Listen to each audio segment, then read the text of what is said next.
Can you hear the sound in the silence? Relentlessly striking through the walls. What's it gonna take to erase my sins? When I've done nothing wrong, I've done nothing wrong at all. I've said it all before, but don't be surprised when you see me come alive. When there's nothing in between us, I wanna tell for myself, I wanna die for a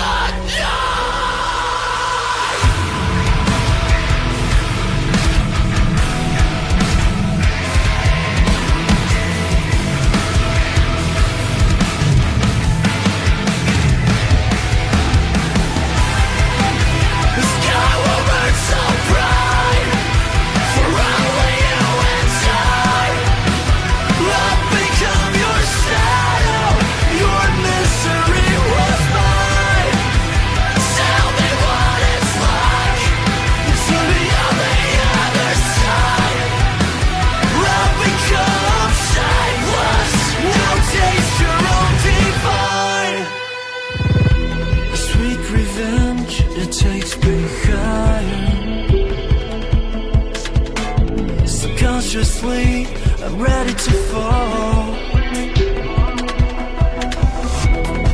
When there's nothing in between us, I wanna tell for myself, I wanna die for a die. Nothing remains. The sky will burn so bright for only you and I. I'll become your shadow, your misery was mine. Tell me what it's like to be on the other side. I'll become shapeless, now taste your own divine.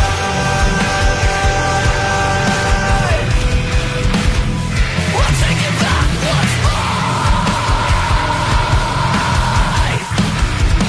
Red eye for red eye.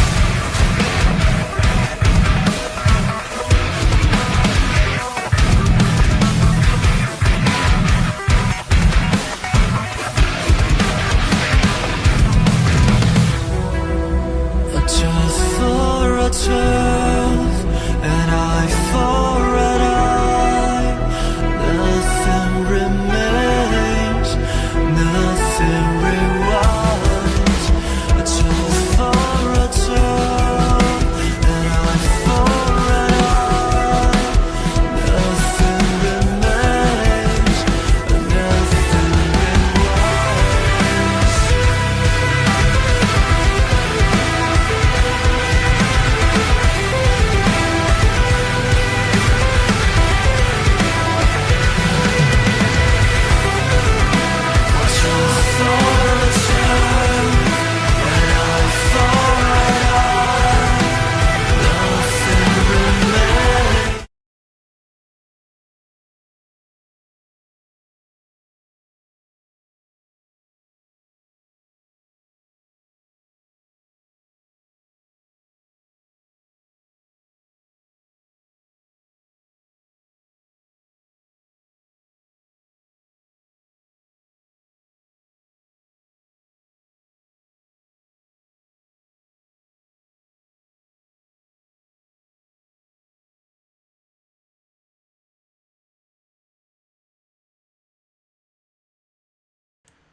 Good evening, everyone. I hope you are all well. Today we are going to be jumping into the first game of the evening. It's going to be Tribe, which is a team from Kenya, versus Team 7, which is another cool team, but this team is from Angola. So they're calling them the Omnitrix team. So let's find out how they do. We're going to jump straight into the game, but today I'm joined by Cookie, who's going to be streaming today with me, and Mega Man, of course. But yeah, do you want to introduce yourself, Cookie? I'm gonna take that as Hello, an everyone. oh yeah, okay, nice. Okay. How are you doing?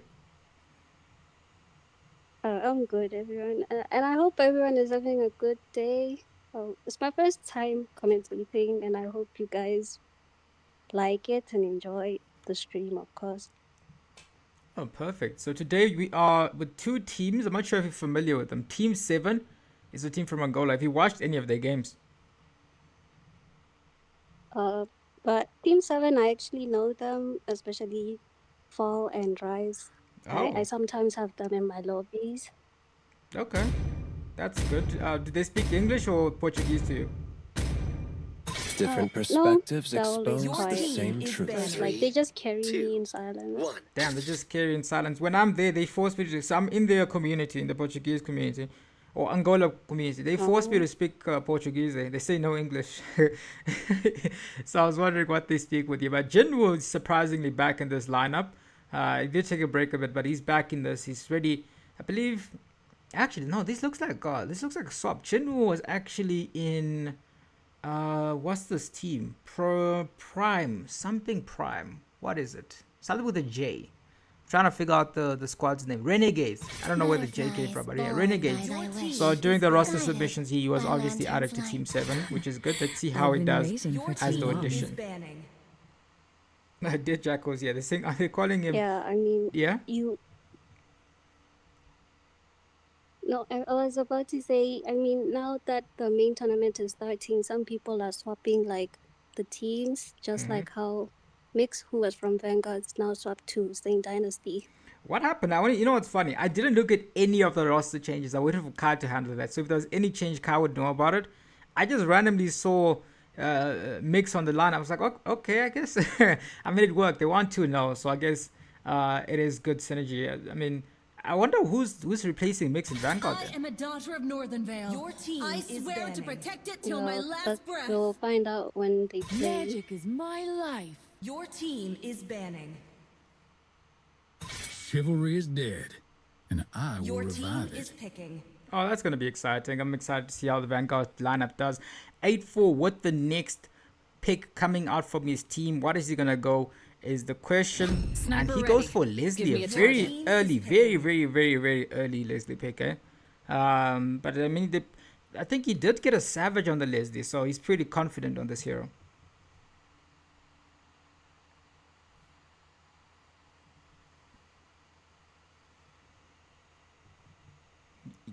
Yeah, and then we're gonna see. Are you any familiar with Tribe? Any members from Tribe at all? Fight for the ultimate answer. No, No, okay. unfortunately, no. I'll give you a bit of context. Tribe is a team from Kenya. They actually came second in the Kenyan Paradox Your qualifiers. team is picking. They did a pretty good job. I think desperately a very solid team, but I haven't seen this interaction before. The one thing that I'm very interested in seeing is whether or not we are gonna have a lag issue. We will see. This is supposed to be top tier instead of in terms of network. So these are the Angolans that don't lag. So Team 7 and 8-4 pick up the minnow, and that's straight into Your a team Kagura. is Very banning.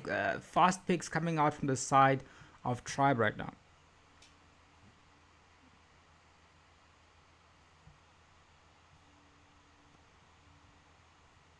And then Cuckoo is gonna let us know what her favorite mage is. This is now trivia. What is your favorite mage in the game? Like, because the next team right, I think Yukumaru is the one that's gonna play mage. What would you recommend for him to pick here?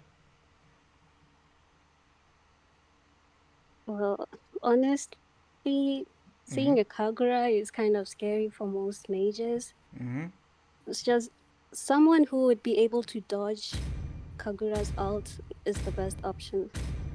But Welcome to the some greatest people mag do show struggle of all against time. Kagura, is and banning. I know many mages ban her, so I really don't know who they're gonna pick. I'm excited too, man. I think Zetian can also be a good pick along with the Minnow. Zushin's already been taken out, so it's still quite a few options. I'm seeing a message from Kamo. Is it possible to get someone when this tournament is Your already team live? is Like I had a banned. full squad, then one goes off, and I can get another. No, that is not possible. If you mean like changing your roster after you've played, right? If you mean before you played, immortal one sure. chose But me after to you've played, vanquish the shadow those players can't be plague this replaced in the world. tournament. So that is how the standard works. So Valor and if you haven't royalty played in a yet, sure. dead body. But if they leave during the middle of the tournament, you are supposed to use. There's still going to be 6 players in your team. So either make up or GG's. But yeah, I'm seeing that the next 2 bans have come out. Hanabi is apparently a respected hero in Southern Africa because it got banned out along with the Leo, along with the Harrod. Damn, they are focusing a lot on Dulok, man. Harrod gets taken out, Kerry gets taken out, along with the Hanabi. So there's not going to be any marksmen left except for the Beatrix for them. Skyforce Onyx Squad Your reporting team in. is picking. Well, also knowing that T-Rise is very well known for his Clint and that Clint is banned, you can see that that's a respect ban right there. Certainly, it looks like they're going for Julian Jungle, which is something I haven't seen win quite a lot. You know, And it's more than a weapon. yeah, I haven't seen it quite a lot. That's what I'm saying. Yeah, but yeah, the support is here for the side of Team 7, and they pick up the Lilia and they're looking to lock in the Julian. Again, 2 heroes that I'm not too familiar with in terms of winning, but it's certainly not bad heroes. They're not horrible heroes in the meta.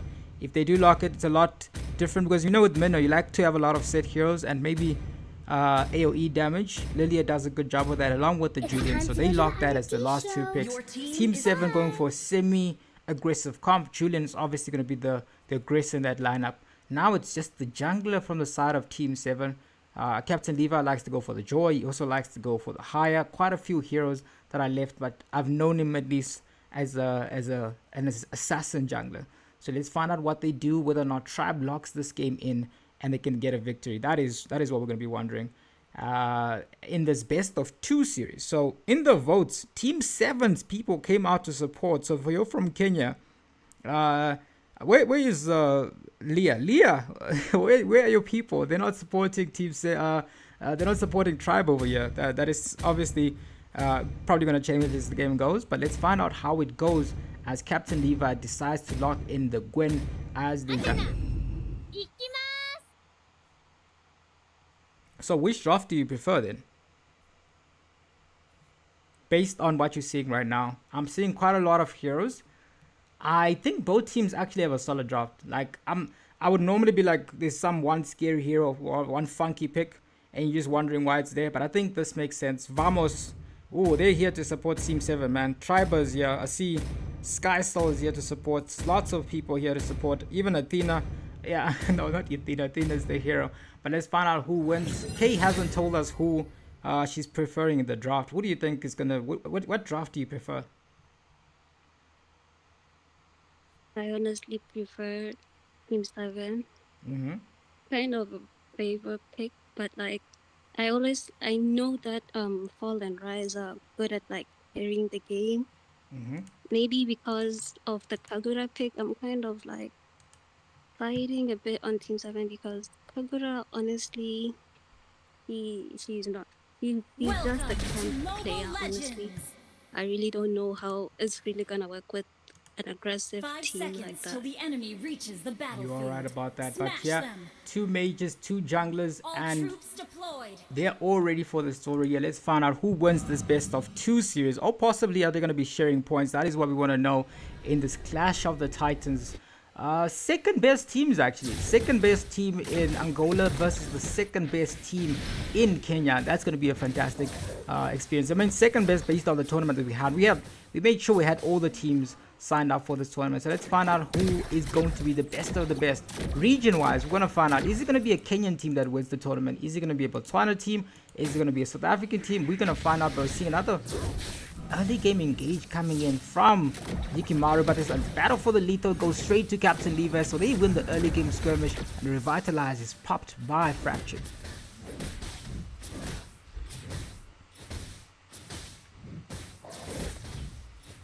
As we're seeing, right, there's another more engage coming here in the bottom lane, and they're still trying to farm up a bit, but I'm seeing the mid lane. I'm seeing Lilia is in a lot of trouble. Can she make it out alive? The answer is no. The flame shot secures the kill. I think even Lilia thought she was safe. First blood coming out from the side of the Kagura, as they look to start engaging and being a lot more aggressive. Already coming in here, Fractus engaging aggressively onto that Leslie. Leslie forced to get into the bush, try to heal up a bit, but the aggression is coming out from the side of Tribe. Ooh, there's a 1v1 battle that I missed in the top lane, but Lapu Lapu won that exchange as Gwen wants to return the favor. He wants to get something out of Jinwoo. Can he do it is the question. He does have the valid rhythm unlocked. He goes in, but sadly it's not connecting as the next objective spawns in the next 10 seconds. It looks like it's going to be a battle of who makes it to the side first. We see that the Yukumaru is available. They want to go in, but they're just saving their skills before the next turtle is spawning right now. So Cookie, Cookie, what do you think needs to happen for the side? Who's winning right now? Because the early game exchanges look pretty even. So from your analysis, what do you think the side of Team 7 need to do to win the victory?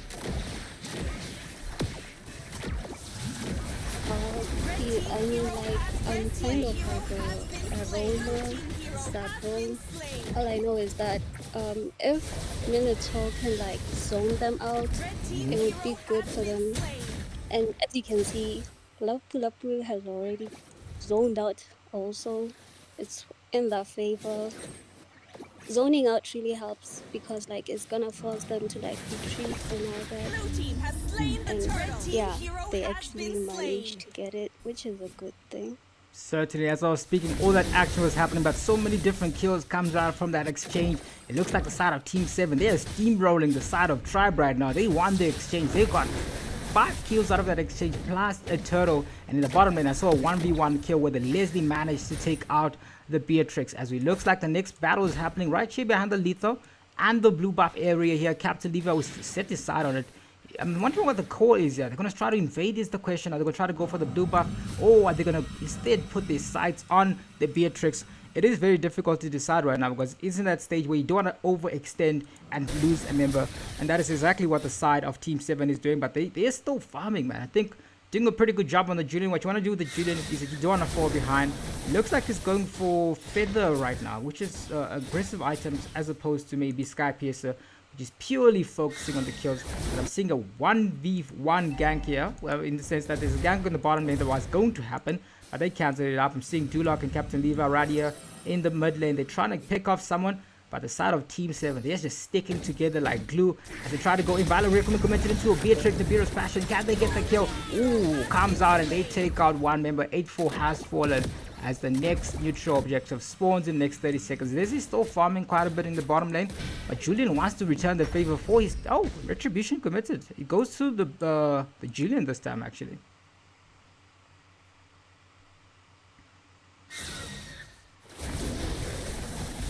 And we're seeing it again, more action coming in. We have from the side of Yukumaru. Yukumaru versus Fracture. Who gets the exchange? Comes in. Ooh, look at the fantastic CC coming on from this, but into a Minoan Fury. It looks like Fracture is very low. Minnow is chasing. He's trying to get the kill. Goes into the backline. Yukumaru is dealing an insane amount of damage, and they get a kill. Oh, into a Nibiru's Passion, but Leslie is trying to get a return kill, but it's going to be a safe... Oh, what a fantastic kill coming out from the Kagura. As you see, the Black Dragon has arrived here. Ooh, Lydia goes into a 1v1. Petrify already committed. Can they get the kill is the question. And they get that kill. They secure it. But it is a good opportunity for the side of Team 7 to secure what is important in this game. And that is going to be the Retribution on the Turtle. The second one of the game. And I'm seeing that the Leslie built up the Berserker's Fury. I think that's fantastic. That's exactly what you were talking about, Cookie, because you said that they need to win the early game engages.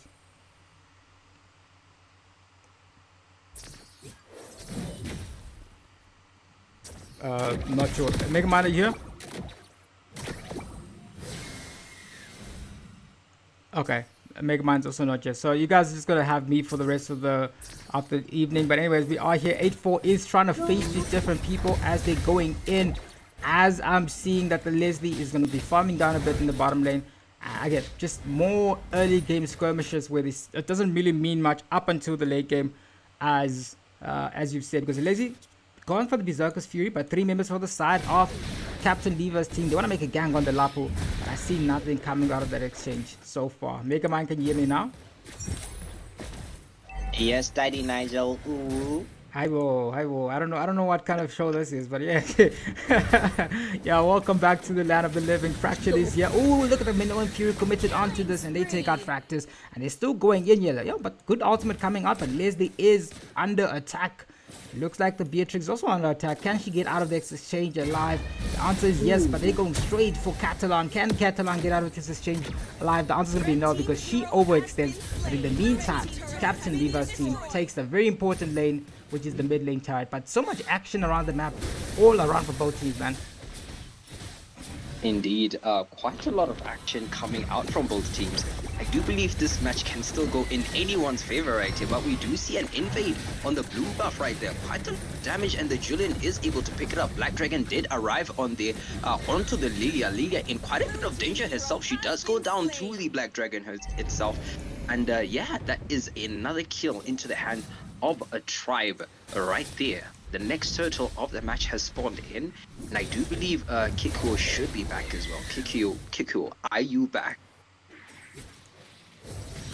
Not sure yet, but as I said, who know who is back? The Valid Requiem is back. Oh, is she back?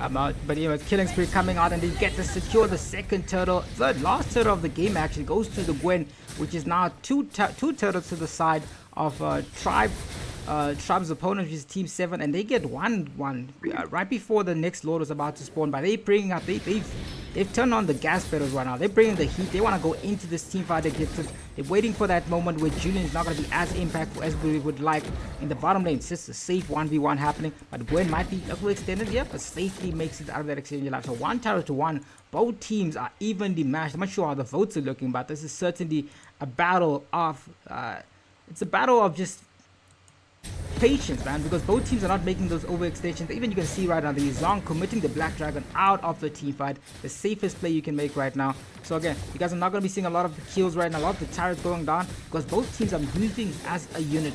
As we see that they might have their sights set on to the Yuzong. Yeah, Yuzong's ultimate is run out. He's no longer in the but in the bottom lane, I'm seeing a sneaky engage onto this. Not sure if Leslie knows what he's walking into as they go in. The heal that goes in. The Beerus Passion committed into a flicker. So I mean, safely makes it out alive, but they do manage to trade a turret for that. I do believe one turret was taken off the top lane as well. So it was pretty much an equal exchange, but we do see Valiant Requiem onto the Lapu. He will go down. So does the Minotaur as well to the Kagura. A lot of the Lilia as well right there. Coming in with damage. I do believe she picked up the Blade of Despair. Oh, Kagura was quite a bit low, and she ended up, she did go down actually to the Leslie. We do see the not Lucas, but Julian picking up another kill as well on the Beatrix. However, I don't see if they're noticing this Guinevere in the bush right there. She does better her jump right there, and so I do believe that will be it for now. The Lord has spawned in, and we should be seeing a bit of action going around this Lord area. Certainly, man. Again, both teams are evenly matched right now as the next victory objective spawns, but the Julian wants to reach. Oh, nice Valid Recommend onto the member. Can they get the kill with the biggest? Oh, Flicker committed Lapu Lapu into the backline. He's dealing damage alone there, but where do we focus? They take out Mr. Yuzong, and Beatrix in return takes out. So both XP laners are not going to be available for this neutral objective. The Julian's already mounting. Revitalize committed. They're going in. They want to zone them out of this. It looks like it's going to be uncontested as the Beatrix team is unable to secure the turtle. I mean, the Lord, they can still try something right now. It looks like Team 7, they brought the pressure, man. It's simply far too much for them to handle. They have a very, the Gwen is very aggressive, but Kagura is a lot more chill when you look at mages. I mean, you need to burst someone, and they're all just escaping before she can land a combo.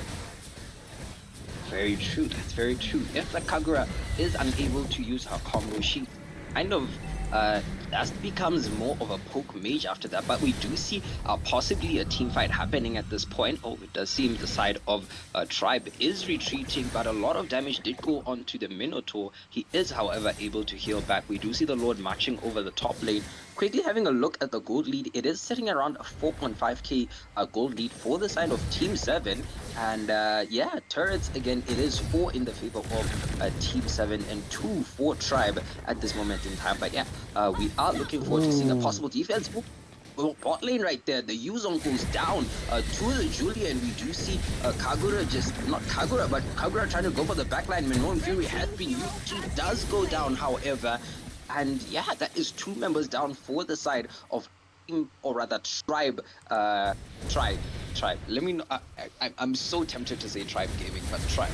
Oh, look at that Valor Rhythm into the Julian, who gets taken out, but not so far because he's got the damage, he's got the sustain needed to get out of that. And unfortunately, the Hilda is the next victim. Lapu forces a flicker from the side of Tribe as they're looking to try and stop this onslaught of just pure pressure coming in. Black Dragon into the base. Listen, defensive Black Dragon. It's better to have it on the map than not, as the mid lane looks like the next tower to go down. Team 7 are just simply unstoppable right now, as the fans are in. They're going to be happy with this performance from this Angolan team. Dragon not really having the best of matches at this point in time. Currently sitting at 3-4-3 in stats at this point. But looking at items as well, it does seem like no one is fully built right there. We do see Minoan Fury being committed, though Minotaur nearly going down, revitalized out quite a lot. Leslie is however able to secure a kill on the Hilda. Bravest fighter being used, a double kill for the Leslie on the Yuzong. We do see 4 team members, the team members of Tribe are going back, but base is being hit right now. A lot of going onto the base. Kagura tries to do an ultimate play, but she goes down to the Lily. Another on the beach, and this it might be GG's if side of Team 7 is able to get that last in the turret. Certainly they will be able to close the match, and it is game 1 for Team 7. Victory!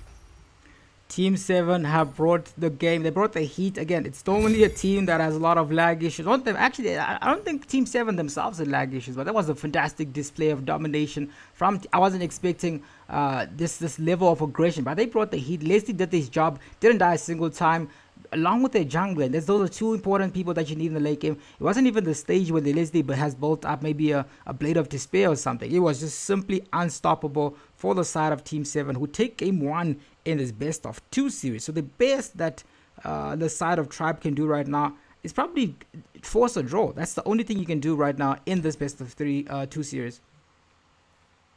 Indeed, all they can do is hope to draw the second game coming on. In a minute, we should know what modifier Tribe. Oh my goodness, I really want to say Tribe Gaming, because Tribe Gaming is an esports team, but Team Tribe. We will know what Team Tribe wants to have as a modifier in a few seconds or so. Will we be going for a break, or will we just hop in straight into the next match? Both games are ready. We're going to jump into the next game, but we're waiting for the instruction from Tribe. Then we can start. All right. Okay. Good. They're still deciding. You're still deciding. In the meantime, Nico, are you there? Kiko. Broken Walls has been decided by the team that is. Alright,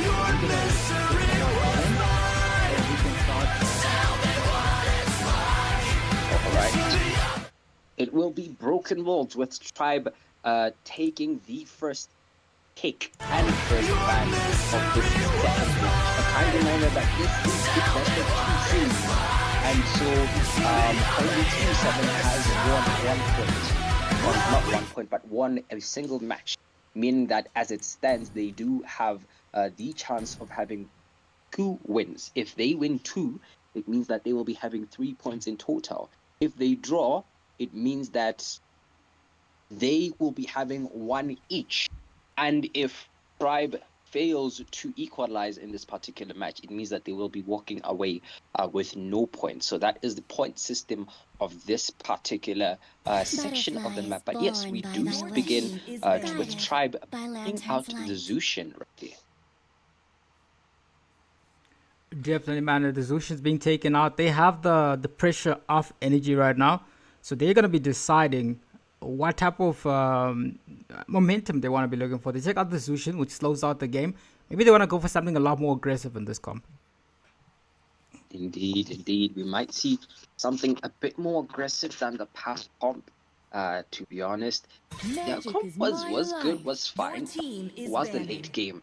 I think they really suffered quite a bit. Like we know, Hilda is quite an aggressive hero in the early game, but we didn't really see the Hilda doing as many plays as we know a Hilda to do. I do believe that Julian was on their side as well. Julian really isn't someone who can capitalize on a Hilda play as well. So that's another I thing am the they'll have to daughter of look Northern into right there. Vale. But Your anyways, team is we do banning. see the Protect it bans till my last coming out breath. from Team 7 being Aerith, and the tribe is coming out with a prayer ban. Prayer ban, but they can also start maybe taking the Julian for themselves, eh? That is true. That is very true. That's very true. They could be taking the Julian for themselves indeed. Like again, it will depend on how both teams plan to execute the match in this second round, right? I've A been team waiting for tribe too would long. have to go with not necessarily a safe team, but something that would certainly guarantee that they can win this particular match in this point. Certainly, as we sing, it looks like Chivalry is they're dead. banning out Clint. I mean, I understand it, but I would have maybe gone for something that was a lot more terrorizing the last game, you know? expose the same Your team truth. is Well, banning. again, Clint is what's it called? A respect ban for Rise. I am the He's power like of light the incarnate. best Clint you would Sniper ever ready. see, honestly. Give me a target. Oh, so there's that cook. Oh, she's back. Thank goodness. Respect ban indeed, and we're seeing Fractus locks in the Kaja, as it looks like the momentum is going to be brought by the side of Team 7. Can they keep out the? Can they get a 2-0? them play the They hero. take the Yuzong away. They said, "I'm going to show you how to pick up the Yuzong, man." I Indeed. think they will again regret leaving Leslie open. Mm-hmm. That's certainly a good idea, because I mean Leslie didn't die a single time last game, and it was just simply steamrolling. Yeah, I think they were just on fire. But let's see how the side of Catalan's team decide. I think if they don't pick a Kagura, they'll be fine, because again, Kagura is very passive to me. You're gonna have to rely on people, being out of position. You can burst them down. They go for the glue as their next pick. A lot of magic damage coming out from the side of Tribe. What are they gonna secure with the Kag? Oh, maybe I'm about to eat my words here. Maybe I'm about to eat my words. I just said if they don't pick Kag, they're going to win. But they want to show me that they can win with the Kagura. I had doubted the Lilia pick, but Hope now we'll find a way, realizing that even when all Lilia is gets a forlorn. second life with her ult, it's a very good pick against Kagura, and like I think they realized that because they would let Yuzhong like finish the attacks at the end when Kagura ulted Lilia. Very much so. Tsuki is asking who is casting. That is Cookie. Cookie is casting with us. I see Kay's also here. Kay's team is playing, I believe at 9. They'll be playing Akira Protocols. So let's find out. So she might be back later in the week just to cast with us. But yeah, we're joined by Kukui. Oh, tell the chat how you pronounce your name. Tell us. Guys, my name is Kikuo or Quiko. Oh, Kikuo. Your team Okay. is I don't know why I was calling Yeah. you Kikuo. Okay, it's simple. It's Kikuo. Easy. Light work. Crow Womp with the next ban. What is he going to ban out is the question. We see the Vexana pick. Slightly different composition coming out from the side of Team 7. I'm expecting maybe a Seth Tank, Grog, or Minnow. Something along those lines to go pair up with that. But Vexana just simply... She does a good job against that Your group. team is banning. Yeah, she's good against Glue, but then again, she's going to be very vulnerable against Kagura. Like, that's like Kagura's favorite enemy. Definitely, that's gonna be. Again, I'm just wondering how they do lots of magic damage. All they need to do right now is to pick a Julian, is to pick a Joy, so they can have a full magic damage comp. What they can go for. Hero. Because I Your saved my team is nation from banning. falling apart. Oh, and they are deciding right now what they want to go for the ban. They take out the Leo, obviously, but the YSS being respected again from the side of Team 7. They don't want to deal with the YSS in this meta. And the next ban is coming out from Captain Lever. What is the captain? Fun fact, Captain Lever is actually the captain of this team, by the way. Like, just for the lore drop for the people that are watching.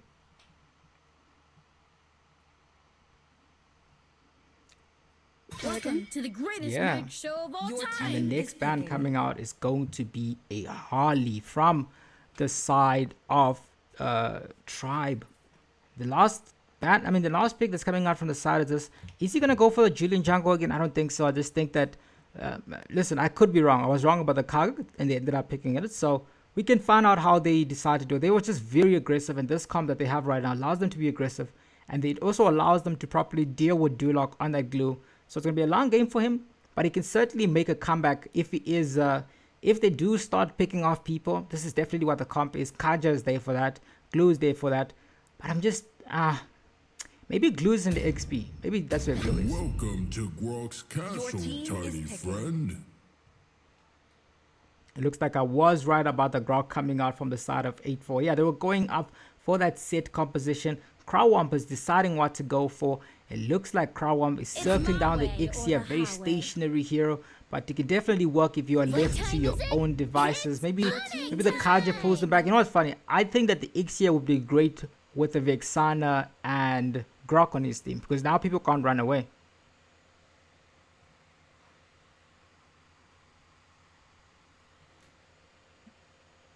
This is the part where you laugh.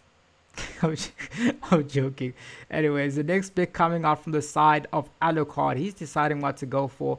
And this is going to be, it might just be a Sylvana debut. Debut in the jungle, that is. I used to play Sylvana quite a bit in rank, in solo queue, of course. You win if you're allowed to snowball. You're able to pick off those heroes.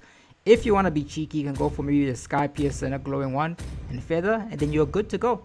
But it looks like they're not going to show us that. They're going to go going for that Hanzo, which is Who dare stand in my which is way an will be okay devoured. hero. I'm saying okay because I feel like Grok's full potential is not going to be as utilized as possible. Because, I mean, Joy can just skip straight to the backline. But this is going to be a much more even game than the last one. I think both teams have a good draft.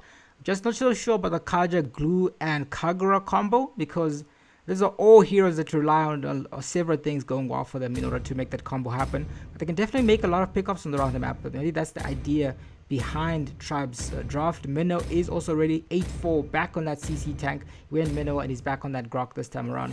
Let's find out how these teams go, as I believe Megamind is going to be with me in this game. Are you ready for this game? What draft are you preferring, Megamind? All right. I do personally prefer the draft of the side of Team 7 at this point in time. I do believe that Grok Yuzong combo is going to be quite deadly. And then add the Vexana on top. It's just so much CC, so much damage coming in. And yeah, it'll be a very interesting combination that we're going there in the late game. Like you said, having the Kagura and the Kaja together with the Glue all together, it's weird. Because once Glue is on top of someone, I'm not sure if Kaja can pull them. That shouldn't be possible, I believe. But hey, we're yet to see what happens. Maybe guys are from Tribe have some secret 100 IQ gameplay in store for us right here. But yeah, we are walking into the second match. And right now, no early game aggression. Everyone is just full. And yeah, pretty much is going to be a very stupid, easy early game for both. Very much so. And I was just checking, the overlay is back. We are good to go in the second game of the evening. How is it going to go? Who are you guys deciding to vote for? You see the chat, the votes are still leading heavily for the side of Team 7. What are you saying? Oh, in the bottom lane? I'm saying that they tried to make an early game engage there.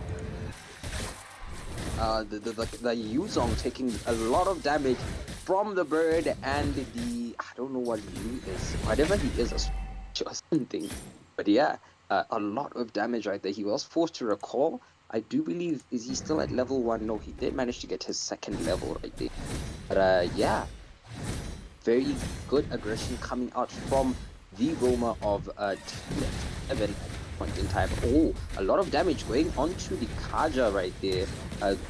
Brock is forced to flicker at this point in time. But yeah, we should see Turtle spawning in 20 seconds or so.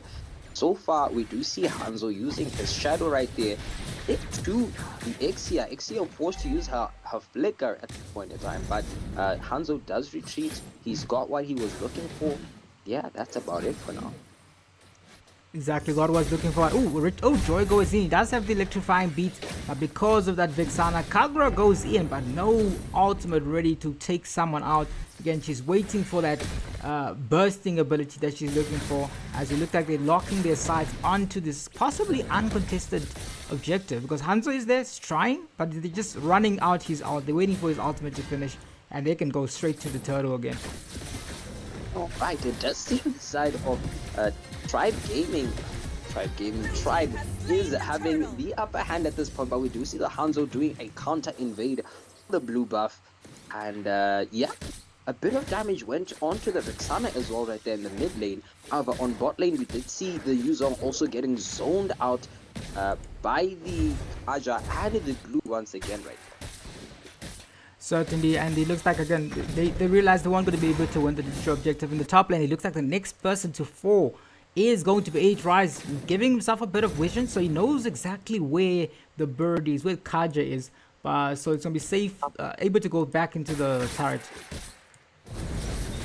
Alright, we might see a bit of a possible engage here in the mid, not the mid lane, but in the jungle right here. Hanzo going on to the Kaja, not actually getting a kill at this point in time. You see Hanzo recalling towards the Leslie right there, not recalling rather, but his ultimate ended towards the Leslie, so he is towards the top lane right there.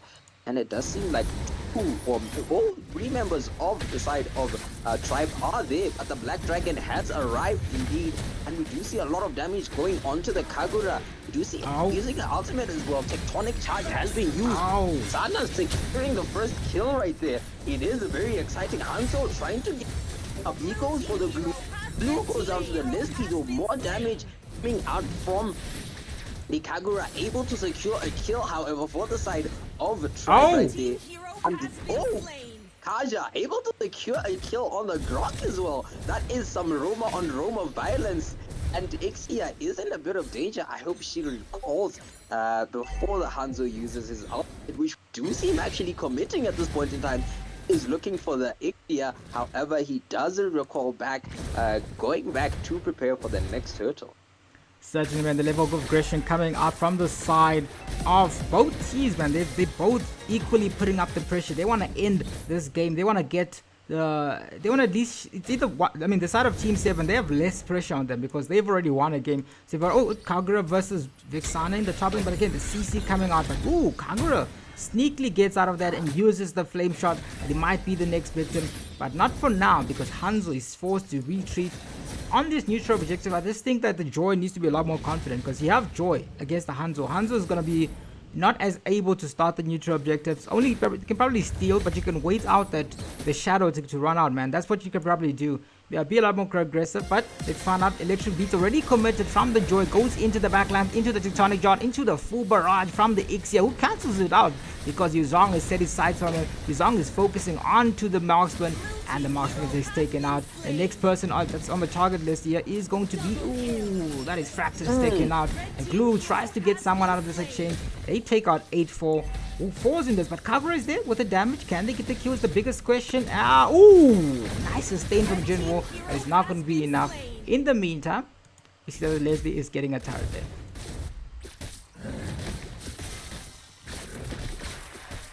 Indeed, we do see Captain Levi just going for the turtle right there, even as the Hanzo tries to do a bit of damage onto the Glue.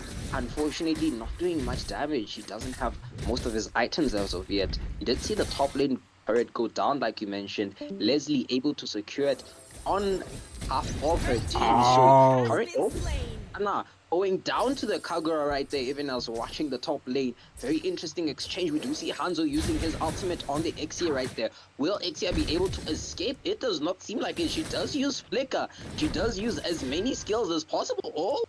Unfortunately, the Hanzo's ultimate runs out. just before he's able to get in, Leslie is going to come in and finish the job though. Or the Hanzo right there. Hanzo in quite a bit of danger himself right there. Oh! Kill by the Yuzong. Triple kill as well. Is that a maniac? No, it could be a maniac. The first maniac of the evening right here. Shutdown. It is maniac. Seeing the recall spam coming out of Jinwoo right there as they get a maniac. Love it. I do believe it was a team wipe as well. So beautiful moment coming out from the Yuzong. We do see Ixia popping out her ultimate, trying to clear the wave. But unfortunately, the damage has been done. Definitely, man. The side of Jinwoo's team, they were trying Fractus's team, and Tribe was trying to get into that action, but some of these early game fights, some of these neutral team fights where the battle comes out, the Yuzong is just simply too much to handle. Maniac, I feel like it's the first Maniac we've seen on a Yuzong in quite a bit. It's used to seeing it on a marksman, we used to seeing it on a jungler, but what a fantastic early game. I feel like Rimu has a lot of action coming up for him. Another Maniac to edit. I mean, we haven't seen a Savage yet in this tournament, so yeah, he's still coming. Alright. Okay. Oh, we do see a bit of aggression. Tectonic Charge has been used. Electrifying Beam is being used as well. Black Dragon is arriving once again. Is a quite danger for Captain Levi as he goes down, succumbing to the I do believe it's the Shard Resonance, whatever it's called. But yes, Glue is currently on the Dong at this point in time.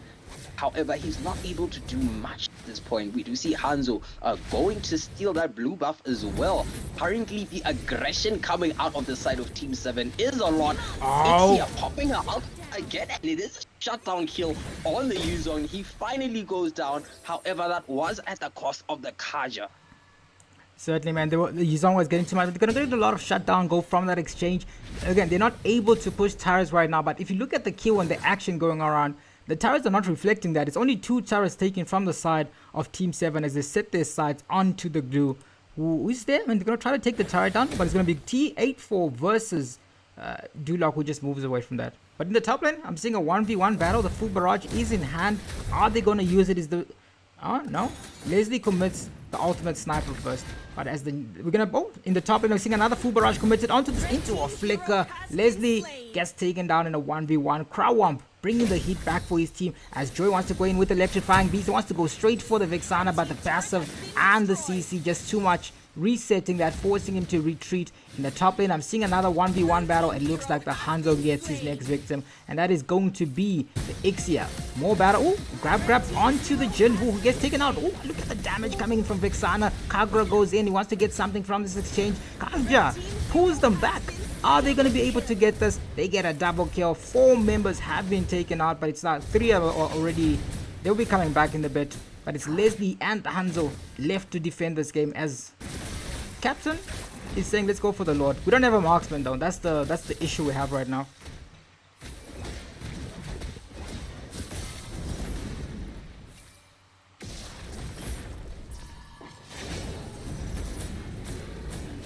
As I'm still seeing another team fight happening right now. Leslie is there. Ixia has started the Lord right now. But just the issue is that all members for the side of Tribe are very low right now. Forced to at least do other things around the map, but Duloc and Captain Levi are here to secure the next retribution. Can they do it? It looks like the side of Team 7 have decided not to contest this neutral break. Much better game from the side of Tribe in the second match. Best of 2, by the way.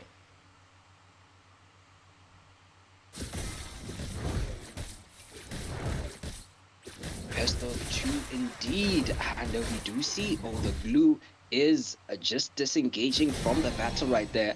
Looking at the items real quick, we're just looking at the Yuzong, who should possibly be picking up the is it Blood Wings, Queen's Wings? I keep confusing those items, guys. I don't know why.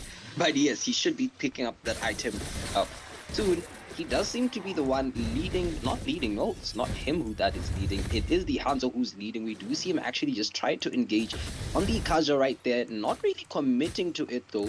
On bot lane as well, we might see a bit of action. We do see the Glue and the Ixia trying to get this turret right there. We do see that Leslie also has just secured the Sky Piercer, so definitely a bit of damage is going to be coming out from her. in the next few seconds or so. Tectonic charge has been committed onto Oh the my Kaja. goodness. Kaja in a bit of danger. However, Leslie is going to go down. The Kagura is able to secure another kill. We do see the Hanzo trying to engage onto the Joy as well. I do believe that was 2 members from the side of but Team 7 going down for 1 member. The 1 member being the glue of Tribe. Certainly, man. Factors getting those kills that you need from. He's a roamer, but he's doing a good job of getting securing those kills because Joy isn't having a fun time. Look, the Joy is already being locked on. Hanzo's got his sight set on him, but luckily he runs out of energy before he can take the jungler of Team Tribe out of the action. Indeed, we do see that the Ixia currently is sitting at 17 stacks of the Sky Piercer, whereas Aja has 30 of Thunderbelt and the Grok has 14 stacks for the Thunderbelt as well. But we do see a bit of an engage on the glue by the Hanzo. A lot of damage coming in. Is however able to get onto the Hanzo. I do believe Hanzo will go down. Yes, the Hanzo does go down. However, the user going for the backline, able to secure the Exia. We do see not the slam, but another kill coming out as well. Getting a double kill for this user. This user is deadly, man. This is not a Black Dragon. This is a threat at this point in time. The game ending, however, Joy coming in with the electrifying beats, able to secure a kill, able to secure a double kill as well. I do believe she might go for a triple kill. However, the Shard Residence is doing so much damage on her. She goes down at this point in time. Killing spree. Jin, Return kills, man. Jinwoo and Captain Levi certainly a threat. Oh, as he commits the Black Dragon into the Kagura, but Kagura is going to dance around us as the next neutral objective is available for the taking. Which team is in a better position? Both teams, guys. 1 kill is what's separating them as Hanzo goes in for the Kagura, tries to get something out of his exchange. It's not going to be the case because, again, Yuzong is still a bit low, but he's going to get his health from the minions. Indeed. It does seem like the tide of a Tribe is currently concentrated towards the bottom lane right now. We do see Glue has used his stick and he will be able to secure the kill. However, Hanzo going for the back line and Ixia will go down to the Hanzo.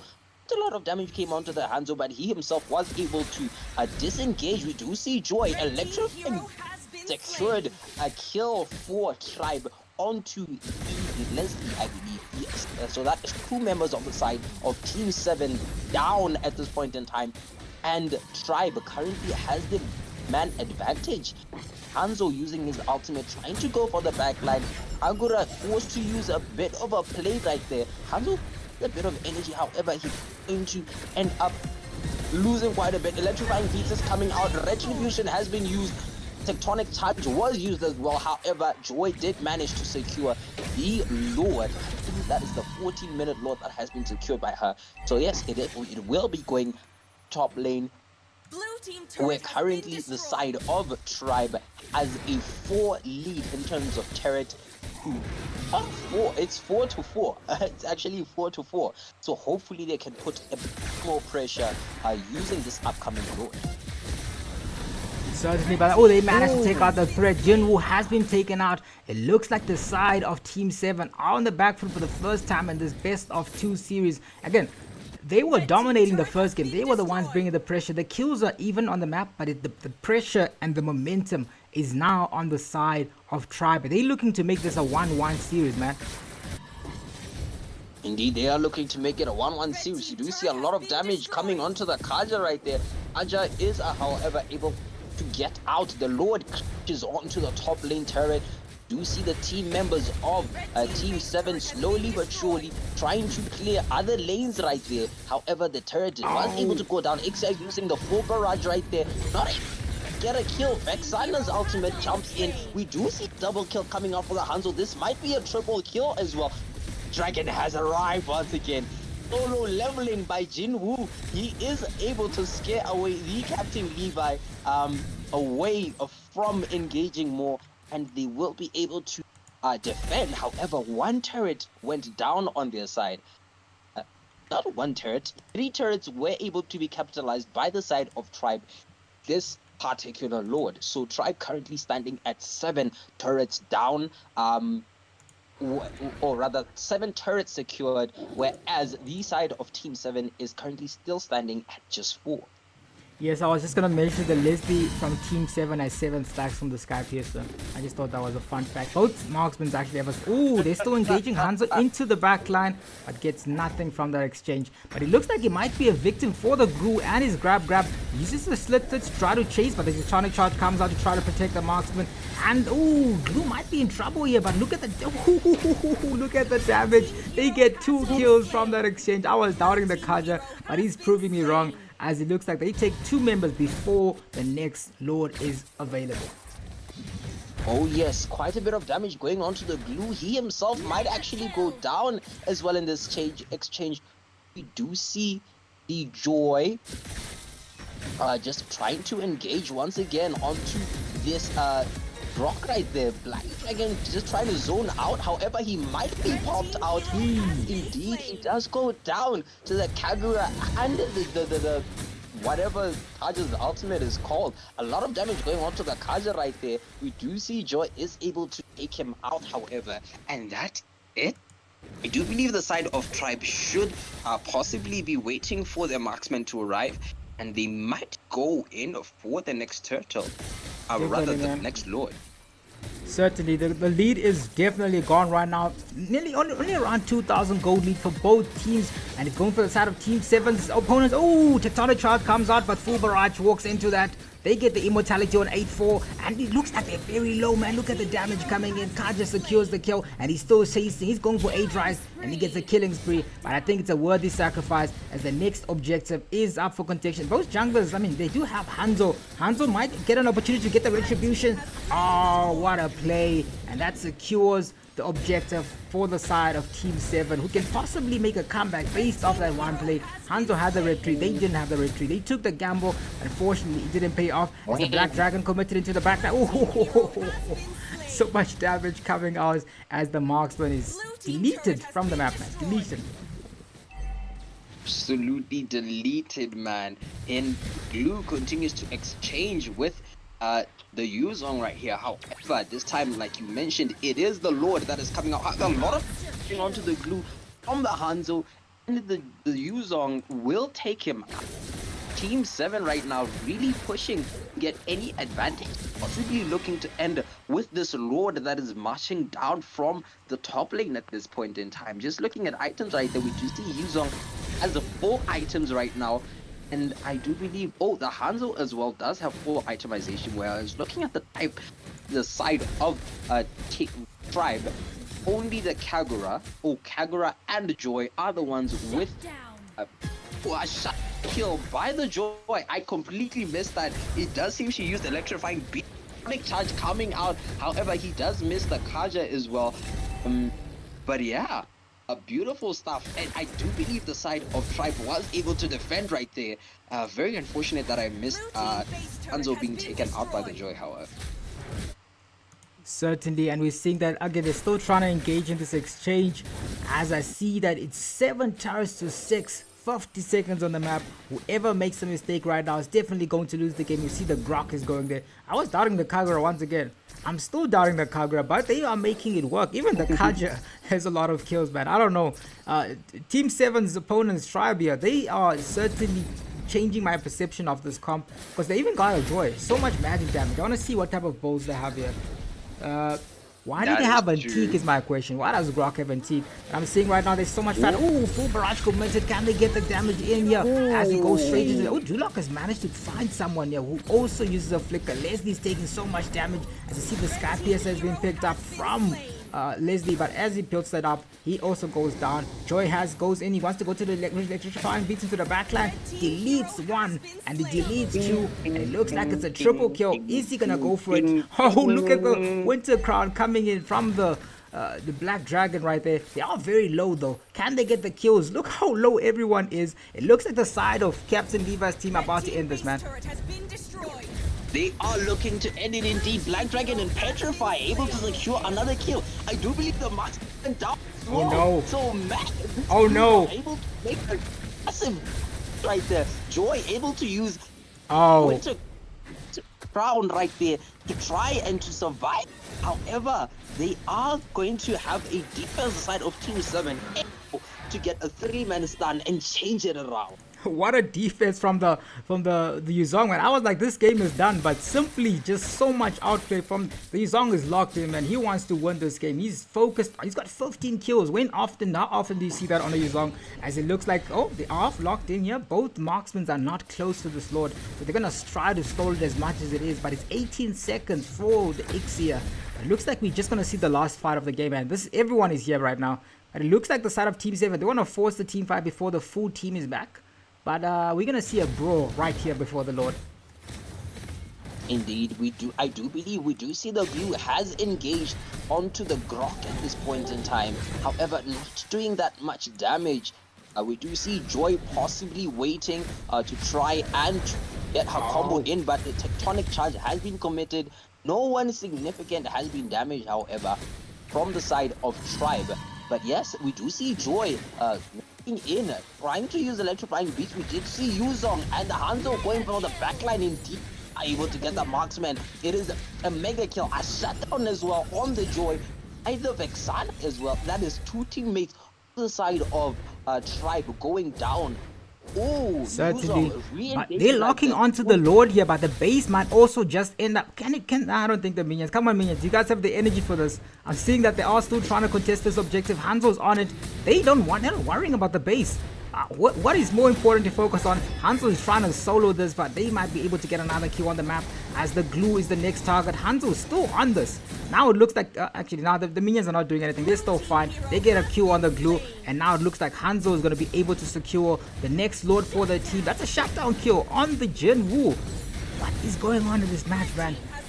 They get the Lord, but look at the base. And it looks like Kaja might try to take someone out of this exchange. Tectonic shot is ready. Can they use it? Oh, Flicker committed.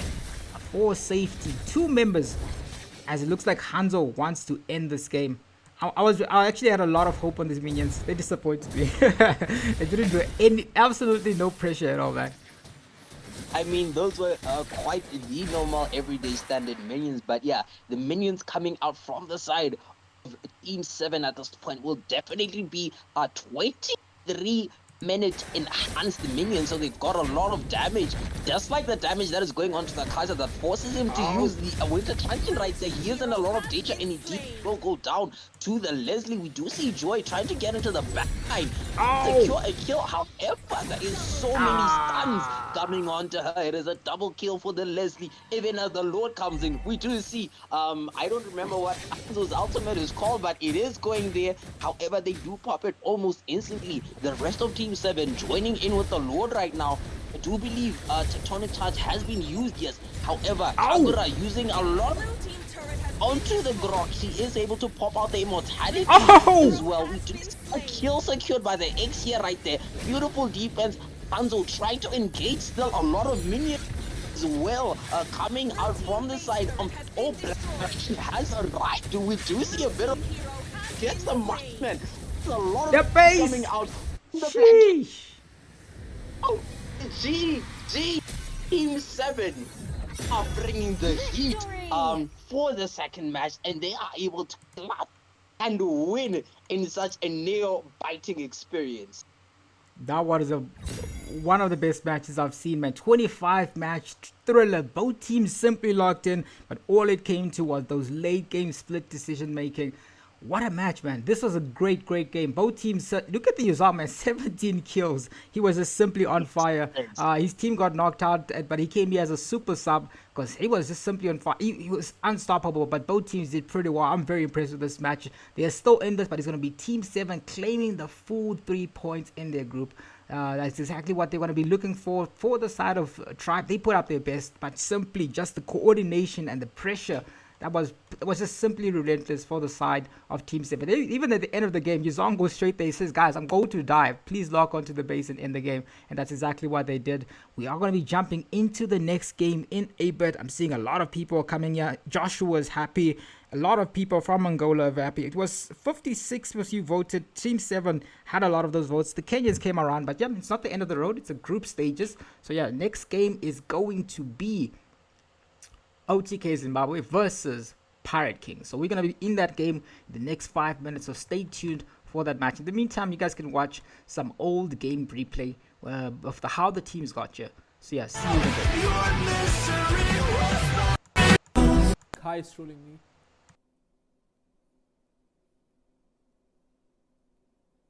No, Okay, he's not to doing it. resume. There. Third time's a charm. Certainly. We do see are back Brute live. Gamer. Brute Gamer or Brutal Gamer starting dozen dimes with their bans. And it will be the Minotaur. We'll finish off what was left undone. Second Minotaur ban of the tournament, eh? Indeed, 2 games in a row now that Mino's banned out immediately. sovereign of Okay, this. I feel like they do Slayer not of understand the gods. assignment. It's fine. Hopefully, they'll the other teams in the tournament will learn. He got released yesterday. The Granger there, but the Granger is the captain, and he chose to continue with the game even though the Freya was banned. But let's see how it is right now. They've still got a few minutes to recover from this. They've got a mid to late game comp. Yeah. On their I side. do like what Granger's doing here. He is freezing the lane. And remember, people, early game Granger is going to struggle against a Freya. What matters is that mid to late game power spike that we know Granger will have. Certainly, I'm very surprised that Brute Game is still level 3 here. So And there it Granger's- is. I know Oh. goes for the Sky Piercer. The Freya coming in, but she should be careful. Oh! The That Marcel is not how first. you use the spell. Oh, but double freeze though. Double freeze. But That is a not double how you use freeze, it. but that was a bit of a mess up there. Look at this Chunga's damage, dude. The Grog does get on the Chunga. Chunga's trying to escape, but she cannot. We do see Marcel falling down here. It's a full-on ensemble of fights here. The Lapu, huge ult commit there. Flickering into the Sylvana. It's a full mayhem. The Yuzong coming down here as well. It's 4v1 for the Yuzong. Can Yuzong survive? Doesn't seem like it. It is gonna be. That is a huge fight for the side of Dozen Dimes. The game has turned on its head immediately. Definitely, and both XP laners choosing to go right up there to the team fight and help their team there. So interesting decision though from the side of Dozen Dimes. Double Sky Piercer from the Changa and the Granger in the early game right here. But wow, dude, look at that. Both the EXP laners rotating that early on. I did not expect that. That is incredibly impressive from both these teams. Oh, what an ultimate by Marcel. 4 people fails it. They do get. Look at this. Again, that's what We I do was see. doing. I think that's exactly how the hero is working for the side of Dozen Dimes, because that is a 3 for nothing exchange. 4 for nothing, if I have to say for myself. Huge fight again. And I would say that ultimate worked out perfectly from Brute Gamer. It does, but you might want to layer it up, you know, just to make sure that the skills do land up eventually right after you're done with that action. But geez, what a fantastic play from the side of Dozen Dimes. Oof, that was a great fight. Just able to secure Turtle there very easily. The Changa is there with the damage. Look at the level difference Nothing right but- now. Ainoob did die in the beginning, but now he's level 7 compared to level 5 for Freya. Grok unfortunately used his ult there, so he got no one. Sad. Ooh. Very sad. Oh, We Freya. do see Freya them attack. going on the Lapu Lapu. Can they get a kill on No. this Freya? Yes, they can. That is a great Ainoob after that early death, absolutely dominating his lane.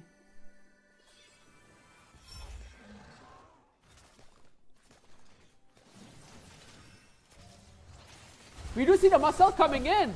Okay, that was not how you use the that's how ultimate. you use it. That's exactly how you use it. Oh, there we go. Unstoppable double kill. We do see the Granger's damage coming in here after that Sky Piercer. Triple kill. Are we going to see the first Maniac of the tournament? Yes, we are. Ainoob, what a Maniac. Freya is not AFK, he's just preventing the Savage. What a fantastic play from the Freya right there. What a fight. We do see 80 stacks already on the Granger's Sky Piercer, man. Red team turret has been destroyed.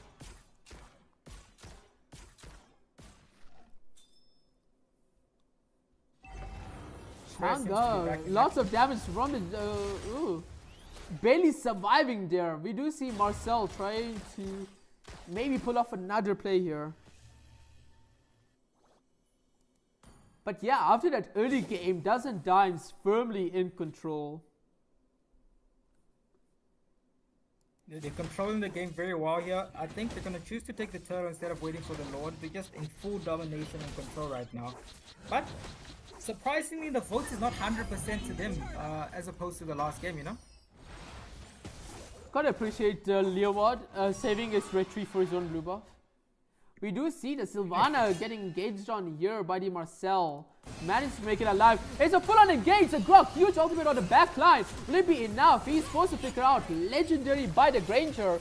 So much damage coming in. Mega kill by the Chang'e. We see the Freya going straight for the Granger here. But she cannot get him. Ainoob is just unstoppable right now. Yes. Nico Kyrgios for the game. I'll be back in a bit, but good luck to the teams in the remaining. Understandable. We do see the Chang'e committing the ultimate here. The Zektan just trying to bob and weave, but it won't be enough. She's supposed to flicker out of there because of the Marcel.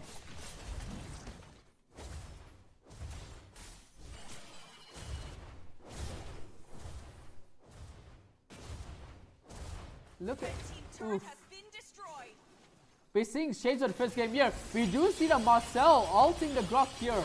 Oh, wow! The Grok getting decimated there after the ultimate wore off. We do see the Lapu Lapu. Oh, not Lapu Lapu. The Leo going full on ult mode top lane side. We do see the shield for top lane getting eviscerated.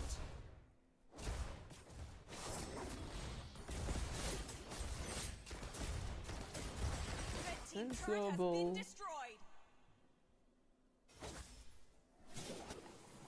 Ladies and gentlemen, we have reached 91 subscribers, just 9 more to the big 100. Thank you so much for liking and subscribing to the stream. We are seeing, just a suffocating performance by Dozen Dimes here. Wait, oh wow, 3-man ult by Marcel there. We are seeing the Chang'e ultimate just in time. What is this? What a perfect ultimate. A perfect engage by Marcel and Chang'e. That is another triple kill. Is that a maniac? No, it is not, but it might be if they keep going for this. Yuzong is going in. But he does opt to just stay on the turret. That is going to be 2 inhibitors going to the side of Dozen Dimes.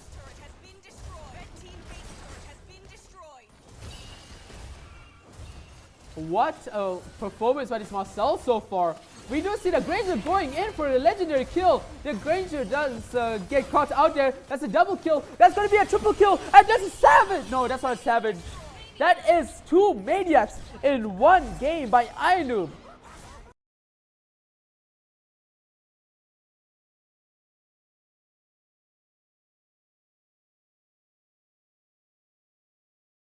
Welcome back, everyone. This is the second match for the stream today. We are against OTK, Zimbabwe, and Pirate King. I hope you guys have subscribed, have liked, and are obviously commenting.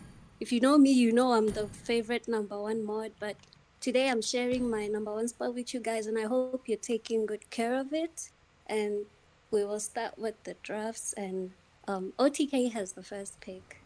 Oh, certainly. Yeah, I actually wonder who's #1. Is it N30? Who took your #1 spot today? I haven't checked. Let me just see. Yeah, and I hope they're taking good care of it, and I hope they're actually saying what I'm saying. Mm-hmm. You know, I miss you guys. Yeah. Oh, it's actually N30 who's got it. Like and subscribe, as they say. And we've seen the first ban coming out from OTK Zimbabwe. Guys, I have not seen this. This OTK is my squad. I'm the leader. I have no idea how these guys are going to do right now. I am just excited because I think they had like 2 or 3 days. Because at some point OTK wasn't going to play it and they came back and they haven't played since. So I am expecting miracles in this game. They take out that Fanny. I want to see what they ban out next. SpongeBob with the next ban for their team. Do they even know who's playing what role is the biggest question. There's a high chance that this is the first time that they're playing a 5-man and it's in this match. It's very, very important game. Again, the OTK won the group stages for the Zimbabwean qualifiers that we played for Paradox. but then they opted to choose this group, and then the leader wanted to, the captain, he wanted to swap the groups. But let's find out. They take out the Leo and they take out the Fanny. So target bans coming out from the side of Pirate King. What are you thinking of? What would you go if you? What does Pirate King go? I think you're familiar with them, right? Yeah, I'm actually familiar with many of them. I'm actually so excited to see Gel play. This will be probably my first time seeing them play on a live stream. I've played with them like a classic a few days ago, and they're actually so good. Like I'm so excited to see them play. Did you win your game? Yeah, no, I was so carried, bro. I didn't have to do anything. Okay, fair. Understandable point. Cash Viewers is here. Derby is here. He's excited. His boys got 2-0 win over the side of Tribe. What a dominating game. But what a peak game, man. You don't get to see a Yuzong with 17 kills literally ever. But let's find out what Kuroshin goes. And they go straight for the carry ban. So Marcus Man ban along with the jungle bans from the side of OTKZ. Tsuki with the next ban. If I'm gonna like give you a small recap, I've been watching Paradox for a long time a bit. The Namibian like tournaments, if you see SpongeBob T12, yeah, he was in one of the teams, I believe it's called Cornflakes.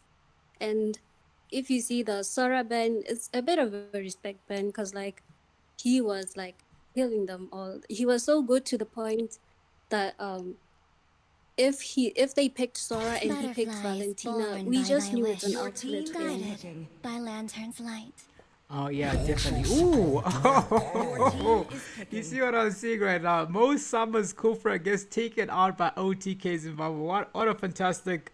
They're probably like, what's going on? Zhao is looking like she's circling down the Kagura. That's what they're deciding what to do here. They're deciding, but Kufra coming out from Khan. Interesting. The immortal one chose me to vanquish the shadows and I praise believe the Gel light. would be a Roma. I was shocked when they were hovering on the Kagura. Certainly, man. I think that in this game, they're still deciding what they want to go for. And Moonless Floors he's into the Kufra. He goes for the CU, and they pick up. Most Summer is forced to not roam this time around because they took his Kufra away. He's going for the Kimi in the mage position. And it looks like Yuzong and the Zetian are being circled down by the side of OTKZ. Let's see how they do, man. I will be the truth this world desperately I'm starting to needs. feel a bit excited when I see Yuzhong being picked. I mean, considering the last match, I was just too shocked seeing the gameplays. Same here, man. I was just so impressed. But let's find out if SpongeBob can live up to the standards that's been set out right now from that Yuzong gameplay. Can they win this game? Can they make an upset? Because I'm looking at the votes right now. They are not looking with the win. And it will soon be your burial ground. Yeah, I believe that the commenters are being a bit favorable on the other side, the Pirate Kings. Well, I also feel the same way considering I see Tsuki and Zhao. Definitely. But I'm seeing that Zhao still hasn't picked up, so it looks like they've already shown. The only thing that they're missing right now is probably the marksman for this side of Pirate King. They're still deciding. Magic They is take out the my Harrod life. instead. Your team is banning. Yeah, I believe Harith has been banned for so long. He's so meta, it's just to a point that it's an instant ban. If you don't ban him and they pick him, Welcome to it's a Walt's loss. Castle, tiny friend. Certainly, and I'm seeing that the next band coming out is the Grok. Grok is something Zhao played, and she was pretty good on that, so they took that out. They want to find out what type of composition we're gonna have, because again, very aggressive game from the side of OTK based on their picks. But honestly, they banned out the Leo, which is something that Hopeless Teddy like himself likes to play, you know. So it's just so hectic, man. Well, with that point, we will say that both teams have done a very good research by banning like the enemy's most well-played heroes. Certainly. Sorry, I was just a bit distracted. I'm sorted now. I was looking at the messages to make sure everyone is registered. There are Joy comes out from the side of Pirate King. I wonder what kind of research do you got, because this team last played in February. So what content can you look for, man, when you're trying to find out, when you try to study? There's a lot of pirate game content around. Your So team is I see that they saved it as Luffy on the overlays here. Pirate King versus Luffy. I mean OTK versus Luffy, but let's find out. Oh, actually, I just realized something. It's Pirate King versus One Trick Kings. Oh, jeez, I almost butchered that. One Trick Kings. That's what OTK stands for.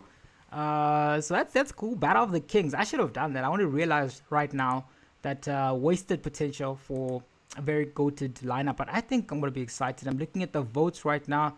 Pirate Kings are not winning the votes. OTK Zimbabwe's fans have showed up right now. They're supporting their team, man. I'm excited now to see what happens from the side of OTKZ. Can they 60%, nearly 60% of you guys have voted for them to take this series. So let's find out how it goes as the next two picks rather. They pick up the Tig from Gel, which is interesting.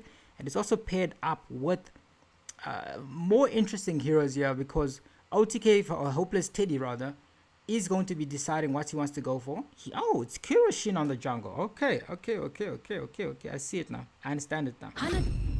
And they are picking Hanabi. Another interesting decision being made. Southern Africa. Definitely. I don't know. But I like Borg. Hanabi, listen, Hanabi is just one of those heroes. If they're allowed to farm out in the late game, they might just end up cooking. But let's find out how these two teams do. OTKZ versus Pirate King. Hanabi and then Lucas being locked up by Kuroshin. I would have preferred the Borg, but I'm not the one playing. Kuroshin is playing, so good draft, solid draft. I do, except for the Hanabi. But listen, I would say this if it wasn't our server. Hanabi is surprised. It's like she gets an extra buff when she's playing in our server. Yeah, I mean, people really do love Hanabi, and I won't lie, I'm one of them. Really? Why? Okay, what's special about Hanabi? I've never been in the mindset of Hanabi. What goes through your head when you see Hanabi? Because what do you even get from Hanabi? There's no cease, there's no dash. It's just okay, what's fun about Hanabi? Tell me. Honestly, when I play Hanabi, I be trolling, but I somehow just keep winning. Let's go. She has the damage if you play her well. Okay, so what Hopeless Teddy needs to do right now is to have some hope in his gameplay, and hopefully that he plays well. That's what he's going to be hoping for here. If he plays the hero well, they can win. Purify being picked up from Irito, and Lord Kuro is deciding what to go for here. I believe Zetian is a collector skin, right? Zetian does not have a collector skin. That's sure? her basic skin. She doesn't have a collector skin? Yeah, she just got released. That's her basic skin. Ah. Okay. I see now, I guess. But interesting decisions coming out from the side of OTK Zim as they are looking to try and take the upset victory. I'm saying upset because, again, they're leading in votes, but maybe they are now the ones that are top contenders. Maybe Pirate Kings is the underdogs. Like sometimes the fans will not come and then they win. But like, okay, the last match, the enemy reaches the battlefield. well, they won with the votes and they won the game. So it's like maybe this is some sort of hope and a lucky charm. Yeah, let's find out. As the side of OTKZ face off in this thriller against a formidable team, Pirate Team, a wildcard team that came to the South African qualifiers by invite. They were able to cook. In the bottom lane, we're seeing a lot of recourse coming out here. SpongeBob versus Tuki. Who wins it is the biggest. Oh, Jal already extends his, tries to go in, but might have slightly overextended, gets out of that exchange, forced to dash out because OTKZ are just, they're bringing the heat here, man. The beginning of the match, we can already see that these people know what they're doing. It's gonna be so fun to watch. Certainly, indeed. But again, it's just the early game. Mo Samba is on the mage position this time around. It's supposed to. They took out his Kufra, and the Kufra here, Kun is just dashing around here with this. and they take out, and it looks like the next gank is coming out in the top lane. They are waiting for Hopeless Teddy. Hopeless Teddy, I'm not so sure if he knows that they're there, but let's find out. They do have the early game. Can they get there? Lucas doesn't have his ultimate ready for this next exchange, so they're waiting for their jungler to come out with the damage. But in the meantime, Moonless is just farming, trying to get that level 4 before the next neutral objective happens. Oh, that's so true. And you can see, I really don't know about this Kufra pick. I'm doubting it a bit. It's like, bro isn't even trying to like disrupt the jungling for the enemy team. Bro is just running around. But you know, maybe it's just the early game. I'll be hoping for the end games. Certainly, and we see that the next objective is up for contention as 3 members are here. The Black Dragon already committed, giving a bit of vision for the side of OTKZ. As he goes straight into the backline, looks like Zhao might be in trouble. Lots of damage, Petrify committed, and they might be able to take one member. They get the first blood onto Zhao as they are forcing Pirate King back into the turret. Lapu Lapu goes in, he does have the damage, but Flicker comes out from Lord Kuro, but they're still dealing damage. Comes, ooh, Fury's the Phoenix, and they get 1 kill, another one, but they lose out the XP laner. But now they're trying to start this, but they're forced to recall because just everyone is just so low. Yeah, I think I doubted Kufra a bit too early. That stun was just too good. Certainly, but I think they took the Kufra because the guy that's playing Kimmy right now, right? He was global Kufra, so they just took it away because of that. Yeah, I can see. Maybe that's why Zhao had like hovered over the Kagura at first. It does not make sense.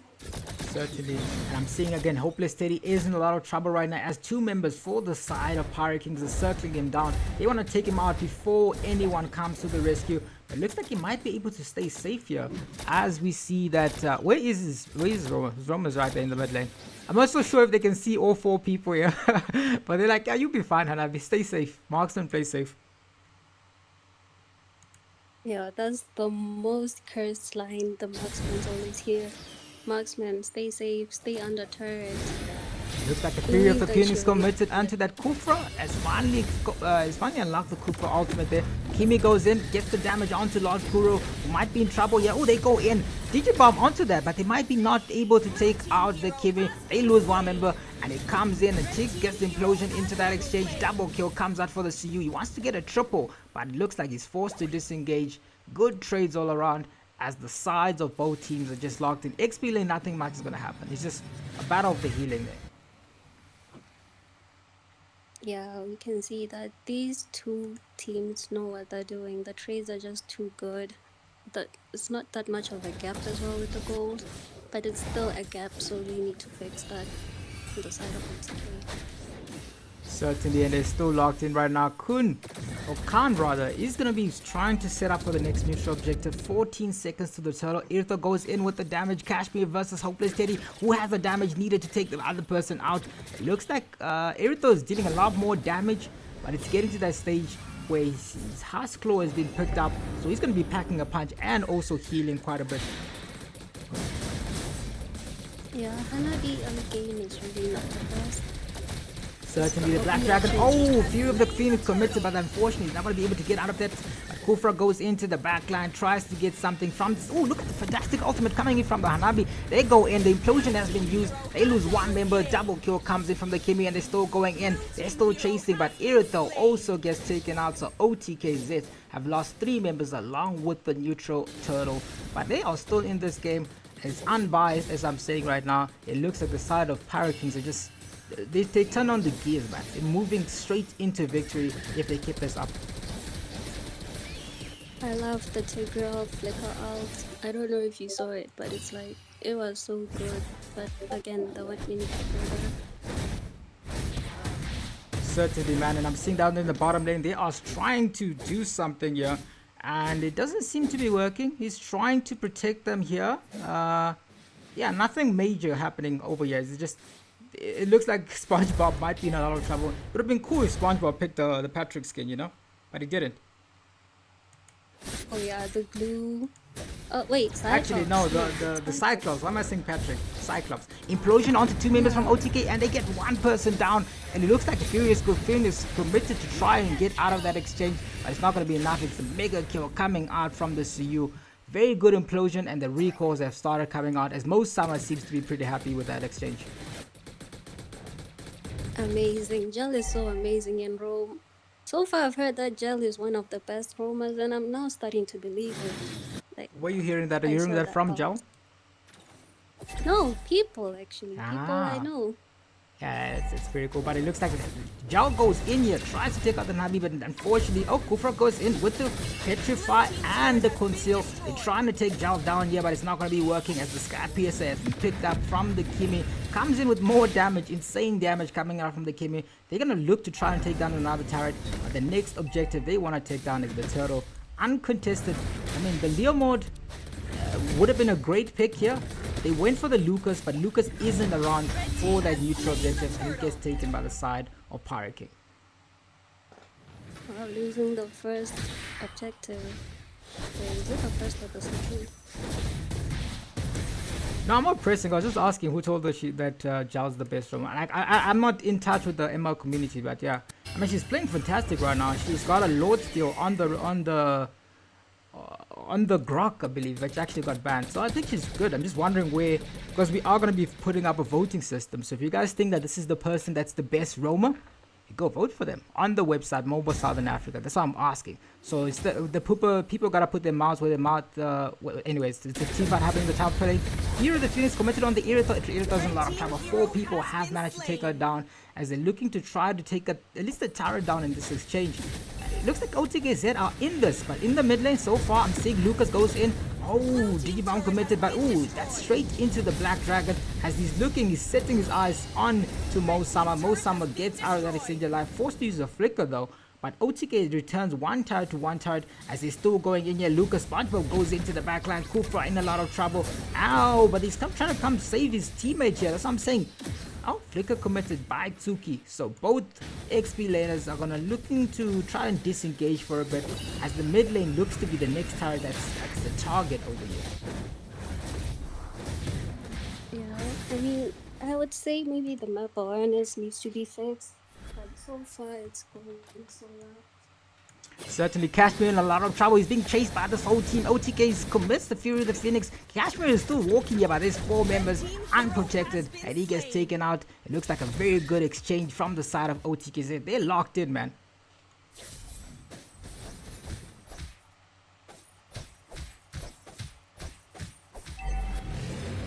Looks like the next objective is the Lord, and that is up for contention. Marksman is finally. Let's look at the build that is going around. Sky Piercer is a double Sky Piercer for the side. They want kills. The side of Pirate Kings have double Sky Piercer on that, and it looks like the next objective is going to have a lot of Sky Piercers involved. Fury of the Phoenix is going to be ready from Lord Kuro as they look to try and fight this neutral objective. In this exchange, can they do it? Tsuki is here, Jowl is here, everyone is here except for maybe Moonless, but the next Lord is ready. Those teams are geared up for some very, very intense gameplay. Let's find out who takes this Retribution battle. I mean, it looks like OTK wants to start with the top lane at least first round before this exchange happens. Let's find out. Well, I'm looking at like the gold leader now. It's like, okay, Hanabi is farming really well, and like Irithel is a bit behind. Learning from like the gold laners, we know that like a gold lead is very important, and I think maybe Irithel should maybe start focusing on getting as many minions as he or she can. Alright, but I'm seeing Kufra goes into the backline. Black Dragon committed by all of these members, but that's also into the Fury of the Phoenix, and they're still bringing the heat. They got 2 members locked in. They get 1 kill from that exchange. OTK, and they're still putting the pressure. Purify comes out from Kashmir, but Unstoppable comes in from the CU, and that's a double kill. Forced flicker. They get 2 members, but they also lose 2 members. What a good trade all around from both of these fantastic teams. Yeah, and we can see that now Suyu is getting a bit of a stack, with 20 stacks right now. Hopefully he doesn't lose it and keeps up the progress. Certainly, we're looking at the Hanabi right now. Lucas has gone down, but it looks like it's Irithos' turn to try and start the neutral objective. Lord is now it's not a battleground for Moonless Floor's team. Yuzong wants to try and get into this exchange, but they get that retribution safely, uncontested, as I've said. But it looks like Hanabi, they're trying to protect their lane right now. They're trying their best, but so far, I mean, they're still getting there. Let me look at if you look at the builds, Hanabi's already, she's already done with Trinity, so it's gonna start getting a lot more insane damage coming from here. Kufra goes in, but they want to get something implosion onto the Kufra. Oh, Fury of the Phoenix, and they secure the kill onto Zhao as they're using the conceal to safely retreat from that. The person that's being aggressive right now is the Kimi. Might have been a bit too aggressive. They get taken down by the Lucas and the Yuzong. SpongeBob gets that kill, and it looks like it's time to defend. What a game right now, 9 kills to 9. We're seeing both evenly matched teams, as in the last game too. We're seeing a lot of these evenly matched games. It's all about the late game pressure. It's getting to that stage where Hanabi is going to start dealing damage, and Suyu might not be able to burst people as much as he can, at least in the early game. He's got the Sky Piercer though, so he can definitely get those kills. Yeah, and I can see that looking at the KDAs, well, Irithel is dying a lot, honestly. Bro needs protection. Certainly, Irithel is getting picked up around the map. Three deaths right now, but it looks like, look at the aggression coming in from SpongeBob. He's alone though, but forced to retreat out of that into the Fury of the Phoenix again from the Empress herself. Zeti and Lord Kuro is split pushing in the top lane, whilst the teammates are around here in the mid lane. But again, 5 members of the side of Pirate Kings are now moving as a unit. They're realizing the issue with getting picked off around the map, so they want to try to protect the Irithel, because at least if you're looking at the damage right now, you're going to be looking at the Kimi and you're going to be looking at the Irithel, because he's definitely the only people that can do the damage so far. That's so true, and I'm like, well, Irithel needs to like back away a bit. Bro is like trying to be frontliner. No wonder he's dying. Certainly, and we are seeing that in here, they might be able to take down the bottom lane. 1 turret to 4 actually. Kills are dead even in the middle, but the turret is simply on the side of Pirate King. So OTK are going to be looking to take those turrets, but as I said, it looks like an engage coming in here from the side of Pirate King. They want to take someone out, and I see that the Yuzong, he does have the Black Dragon ready in the next. He's already got it. The neutral objective is up for contention in the next 40 seconds. In this exchange, the mage is in the top lane and the team is here. So they've put the mage designated on the split pushing duty, which is very uncharacteristic of a mage, but it seems to be working so far. They don't have the turrets though. That's what they're looking for. Yeah, that's also like confusing as well, because like mage needs to be like with the team. Bro needs to give damage, and it's just split pushing. Certainly, and it looks like they might be able to get a double kill in that exchange. They take out the double kill, and they take out the marksman before that exchange. They've lost 3 members.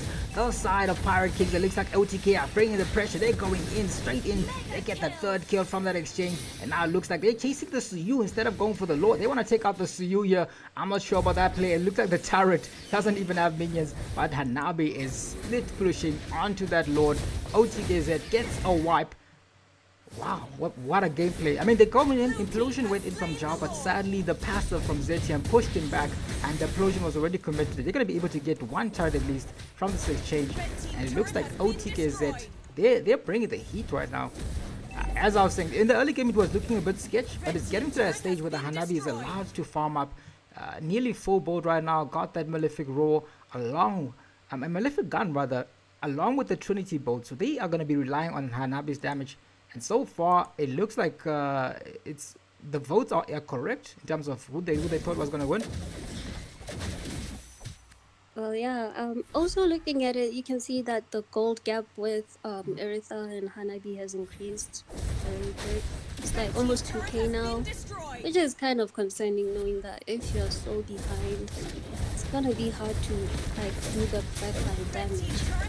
Certainly, they get another tower. They locked on to Tuki, who's in a lot of trouble, taking damage from the Fury of the Phoenix, but Yuzong into the backline. They get a double stun on there. They get a killing spree too. They might be able to get another level down. It's unstoppable for SpongeBob as they're looking to take this turret down. It looks like they've got actually they've only got 2 members for the side of Pirate Kings to try and defend this. They're going in, they're going straight in, but it's a shutdown kill, overextension for SpongeBob. They locked onto the turret. They're trying to end this game. They've got the sets Oh, can they end the game? OTK in this game. In this best of... Oh my goodness. They've lost a few members. But Hanabi Whoa.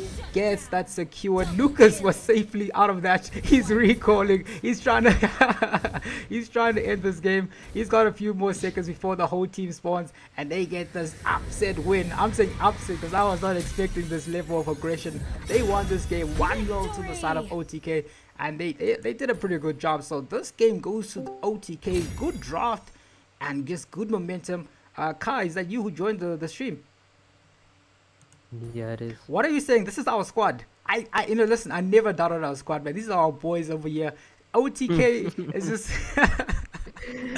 Anyways, man, what a game, and Pirate King still has the opportunity to make a comeback in this series. Again, it's a best of 2, which means that they're gonna get another chance to go in this, but this time they're also gonna get a chance to select the map. So we're gonna be taking a brief break while both teams decide what type of composition they want to go, what type of draft they want to go, and what type of map they want to go for here. So we're gonna take a brief break as we bring you Pirate Kings versus OTK 2 in the second best of 2 thriller.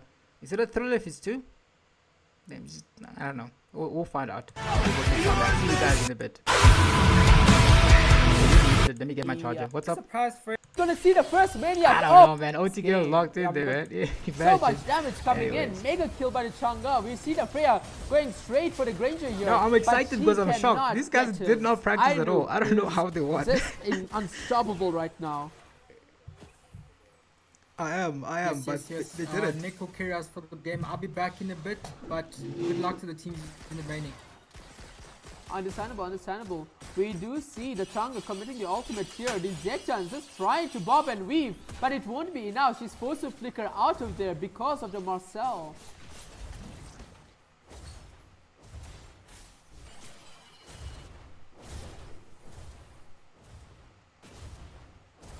Look at... Oof. We're seeing shades of the first game here. We do see the Marcel ulting the Grok here. Oh, wow! The Grok getting decimated there after the ultimate wore off. We do see the Lapu Lapu. Oh, not Lapu Lapu. The Leo going full on ult mode top lane side. We do see the shield for top lane getting eviscerated.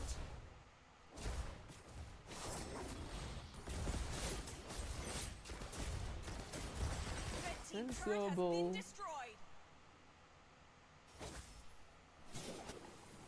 Ladies and gentlemen, we have reached 91 subscribers. Just 9 more to the big 100.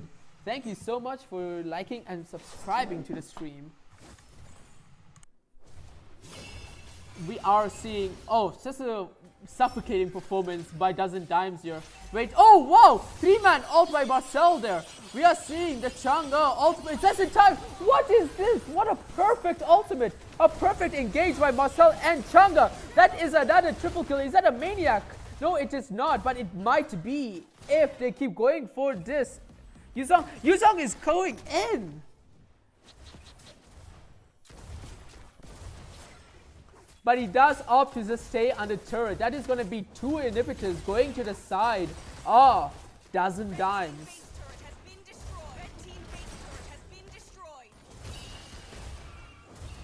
What a performance by this Marcel so far. We do see the Granger going in for a legendary kill. The Granger does get caught out there. That's a double kill. That's going to be a triple kill. And that's a savage. No, that's not a savage. That is 2 maniacs in 1 game by Ainoob. Take a bow. The Chang'e stealing out that savage. And unless there's going to be a twist in this game, that is going to be game for Dozen Dimes. If they stop freezing themselves. Oh, what a game. What a performance by Marcel, by Granger, by the whole team of Dozen Dimes.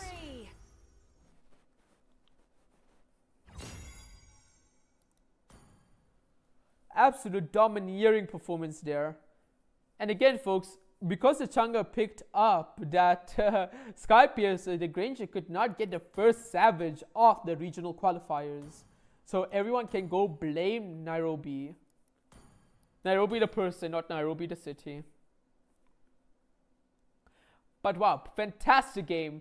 Like, if you ask me which team done better between Dozen Dimes and Tribe from last game, I'm gonna have a very difficult time choosing that. Ooh. But again, folks, this is a round-robin tournament, so we will see the side of Dozen Dimes go against Tribe eventually in the tournament. But that is in the future. For now, we are going to be waiting for Tribe versus Crimson Knights. And until that game is set up, we will see you soon, so do not go anywhere. Can you hear the sound in the silence? Relent.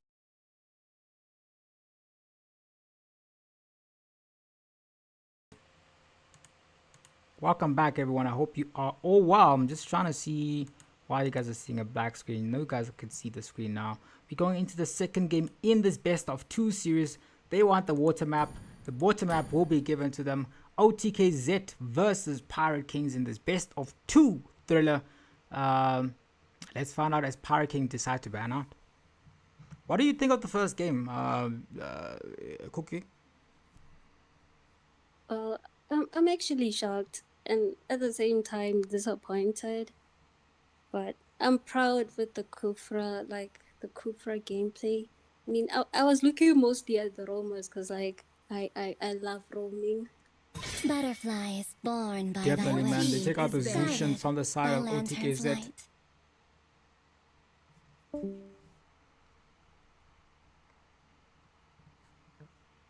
Nation is an almost Valor and royalty in a dead body. Is banning. Certainly, and it looks like the side of OTKZ. It's again the only thing that the side of Pirate King can do right now is possibly force a comeback where they get a 1-1 split of the points, but it's just literally the side of Pirate King's game to win, OTK's game to lose. Let's see if they do the same ban rotation. They took out the Kufa, I am not the and only it seemed to one cause a lot of that chaos. I'm rises seeing a Phobia's ban here, champions. which maybe I'm assuming they want to go for a more aggressive assassin type jungler again for their side.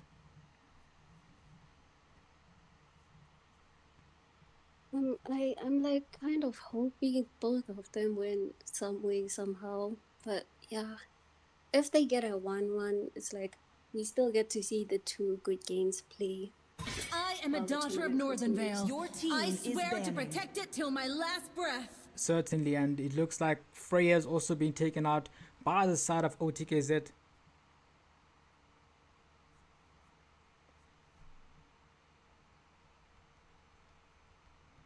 Oh, Tsuki is the next person to ban out here.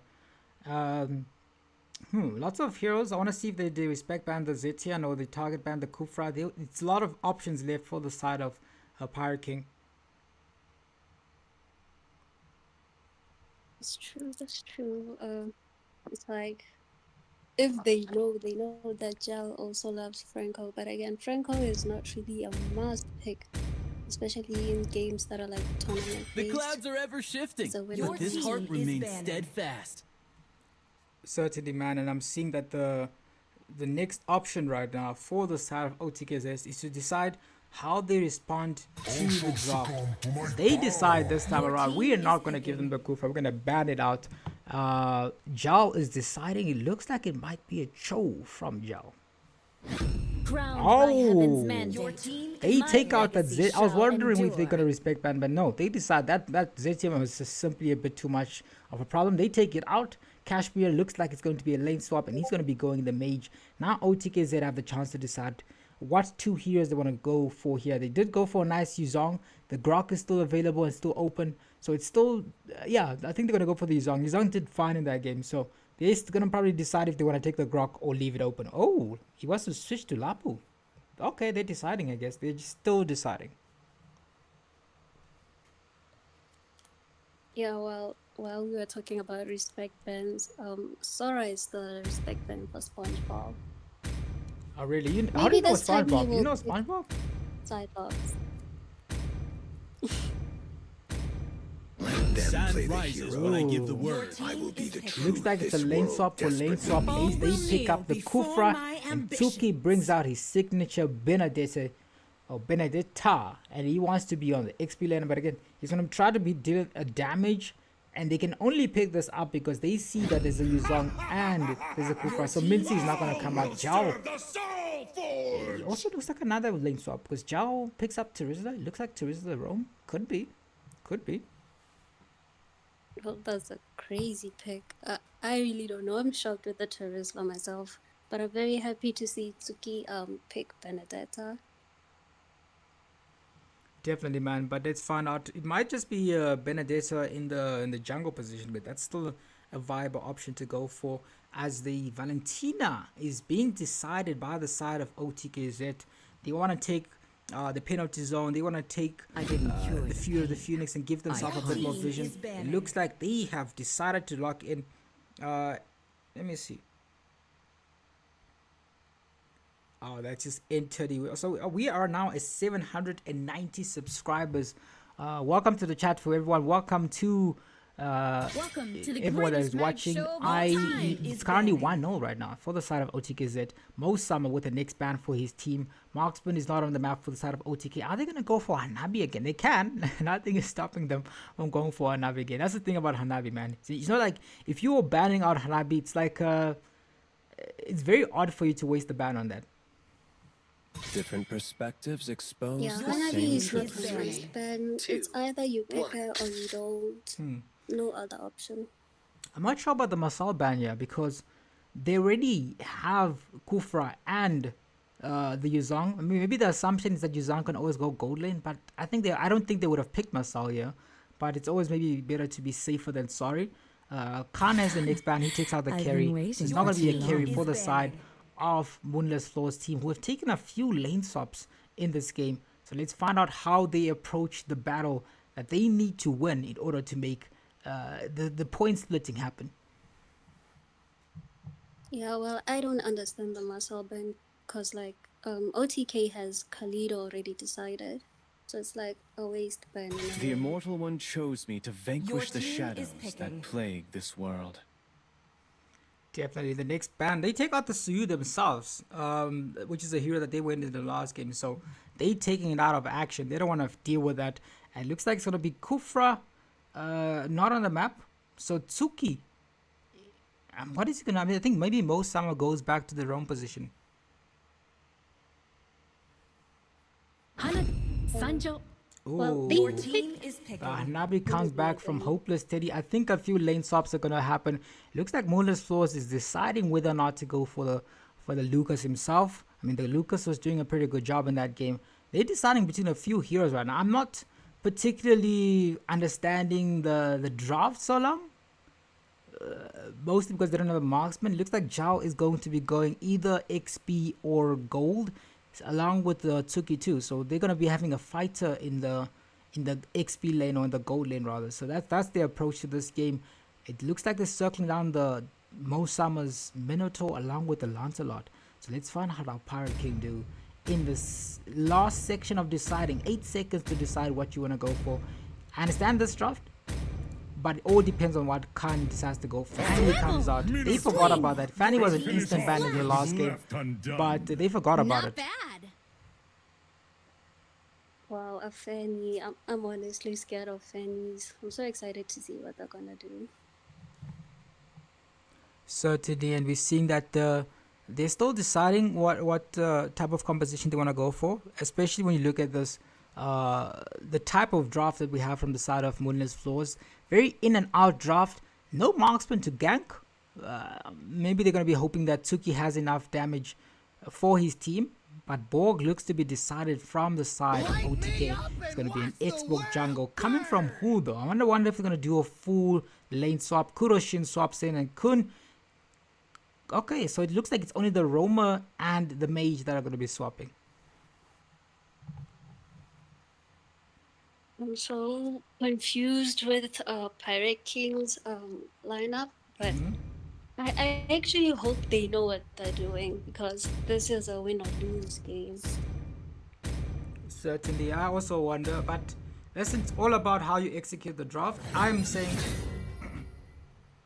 I don't get it, because you need damage in the late game, but Fanny can certainly allow your team to snowball to that level where the damage doesn't really matter. So let's find out how the side of Pirate King respond to the win from One Trick Queens. Oh, One Trick Kings, yo. One Trick Queens is a different team. It's a whole different team. But let's find out in this best of 2 series who takes it. The votes are in, and it seems that the votes is it still to the favor of OTK. I haven't checked the votes yet. Welcome to Mobile Let me Legends. check the votes in a bit. But yeah, let's go into this best of 2 series. 5 Last game seconds before till this, the before we enemy jump reaches into the the last game of the battlefield. evening. Smash That is them. going to be another banger of a game. All troops Let's find out how deployed. this game goes, man.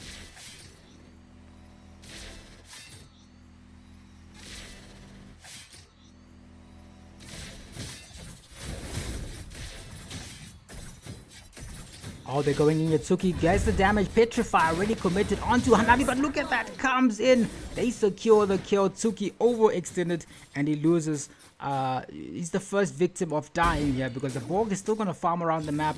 They're going to be able to get a lot more farm onto that turret coming in from the side of OTKZ.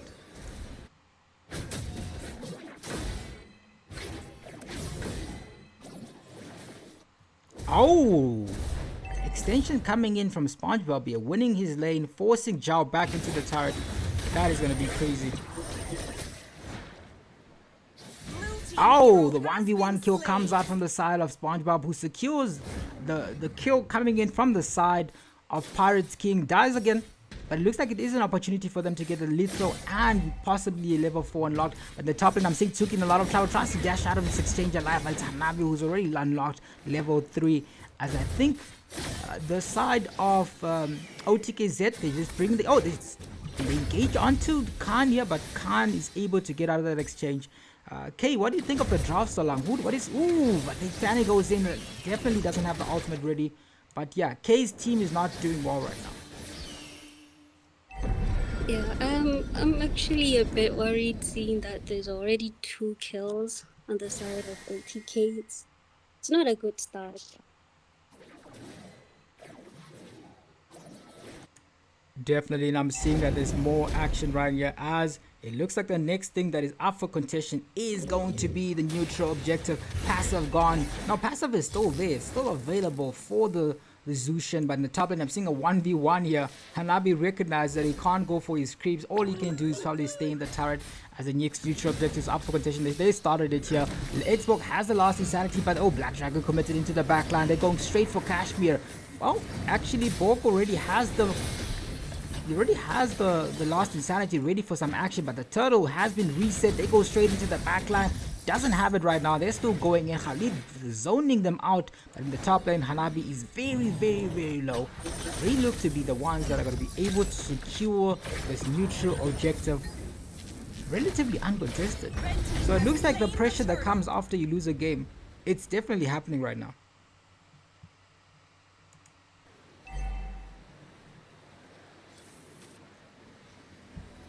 Cuckoo is just standing in silence as she sees that the side of OTK are simply steamrolling right now. As Pirate King is definitely still in this game, they can definitely make a comeback. Just they look a lot less pressured than they did in the previous game. Do a lot more aggressive. As you see, Khalid goes in, Fanny goes into the backline, but he's the only person to target. It's going to be the Habib. Straight into this. Can he get the kill? As you see that they are trying to heal up here. OTKZ.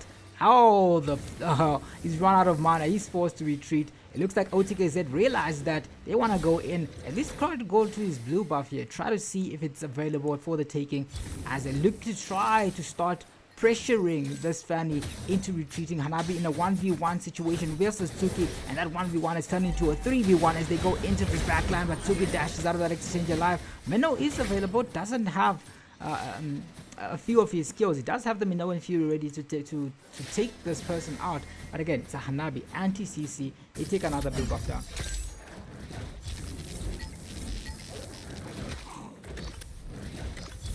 Cuckoo, is this a shocking game for you?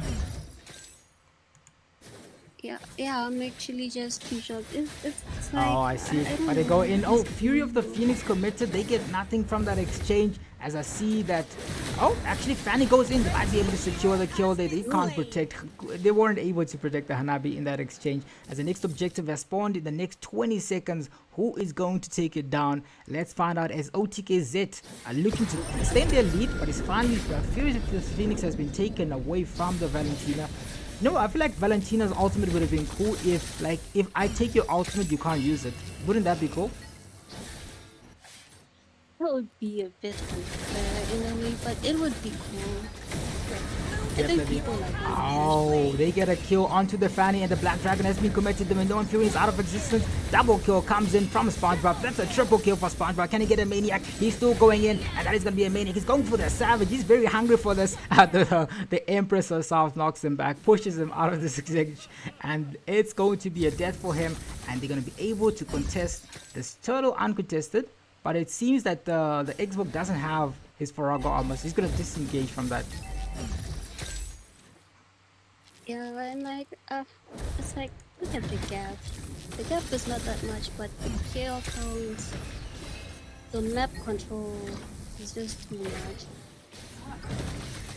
Definitely, and they're still trying to go in here. Oh, Retribution might be in hand. Gets the Retribution. It is split pushing time for the Fanny because he's gotten to that stage where he's not going to be able to try and take those people down. But Lord Kura locks onto the mid lane turret, tries to take this thing down, forced to use the... I was going to say the Rife Waves, that is actually the Sandstorm from the Kufra as they look to... They got 6 kills, but again, very important to identify that they don't have the turrets yet. They have the kills, they have the gold, but there are no turrets on the map for the side of OTKZ.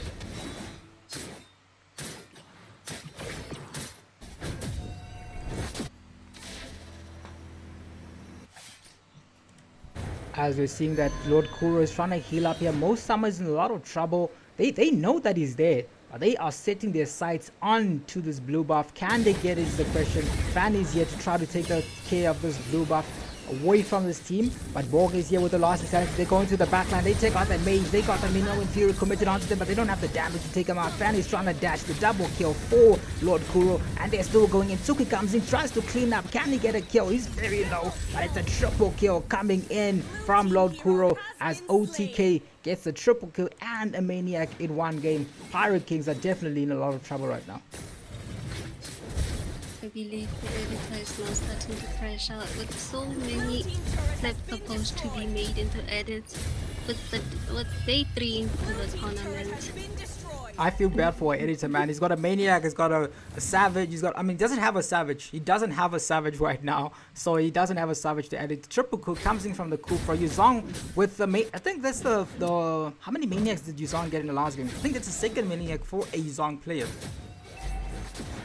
Yeah, I mean now we were like talking about how Yuzong is like the highlight of today's matches.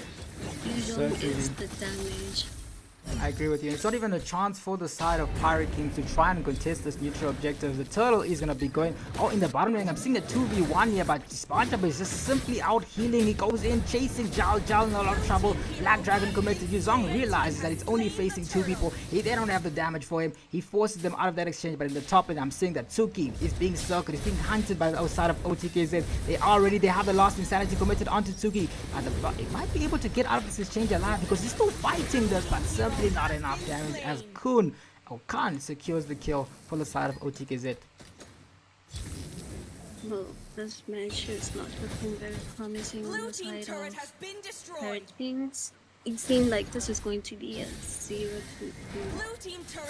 Definitely, it looks like the blue buff is up for contention. Fear of the Phoenix committed, but Fanny, did he get the blue buff is the question. He's trying to get something out of this. He's chasing the Hanabi, but again, no damage enough available for the Munoz Force. Forced to go back. He does, I believe he has the blue buff on him. Let me just go check. Yeah, he got it. He secured that. But in the bottom lane, not going well. It's finally 4 turrets inside of OTK right now. Now you can now see All the recalls are coming out from the Fanny and the Kufra here. Oh, Fanny's trying a batch of cables, but again, simply not enough damage. Again, if you look at the bolts, actually, not that I want to look at it. If you look at the bolts, Sky Piercer from the Borg, Fanny's going for that. going for that very aggressive build here. So he's going to try to get something out of this exchange. But one Sky Piece is available on the map. That's on the Borg. If you look at how much Sky Piece stacks the Borg has, he actually got none. So he doesn't have anything yet. But I'm seeing another team fight is brewing right down at the bottom. And he's on commits the Black Dragon. He's trying to escape from this. But he's still available. He's healing. He's out sustaining. Penalty zone into a Minoan Fury. It's just a chance from the side of Pirate Kings. They get an Hanabi down. Xbox is available. Goes in. The last Insanity unfortunately unavailable. Look at the damage coming from Pirate King. They get one member. They get another member out. And he still might just be back in this fan. He's chasing Kun in a lot of trouble. Can he get out of this exchange alive? He's like, ooh, what's the double kill coming in from Luna's Force? And he gets taken out. It's an unstoppable coming in from Lord Kuro. What a match.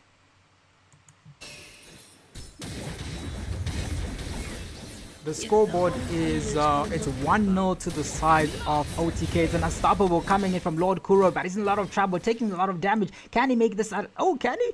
Can he? Can he? Oh, he has finally made it out alive.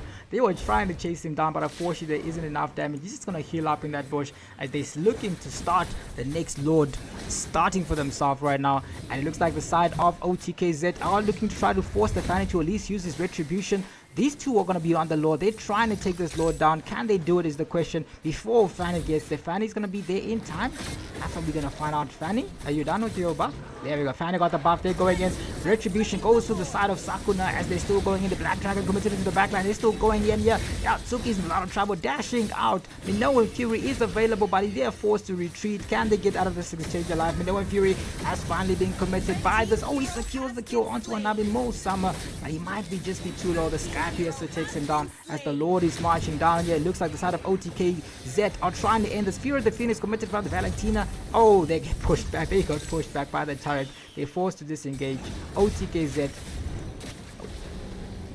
They are cruising in this game so far. If you look at the votes, OTKZ is 60% chance to win this game. Can they win is the actual question. Can they keep up the momentum and get a 2-0 win in this game? As we see Fanny started dancing around here. Dancing around very well, but again, the damage is not there yet. Fanny doesn't have a blue buff. Oh, he has it? No, he's got the blue buff. He's just running out of mana, man. That's what's happening.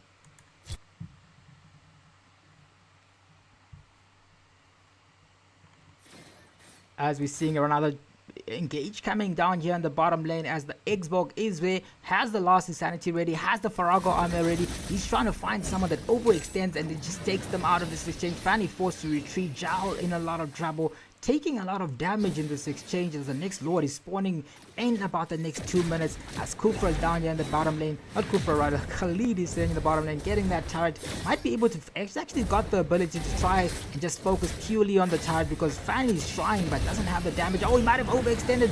Uses the sandstorm to get out of this exchange, but Fanny says, I'm going to chase you down and gets a shutdown kill on Lord Kuro as Hopeless Teddy is here for some help. Can he get something out of this? He doesn't have, Hanabi does have the damage.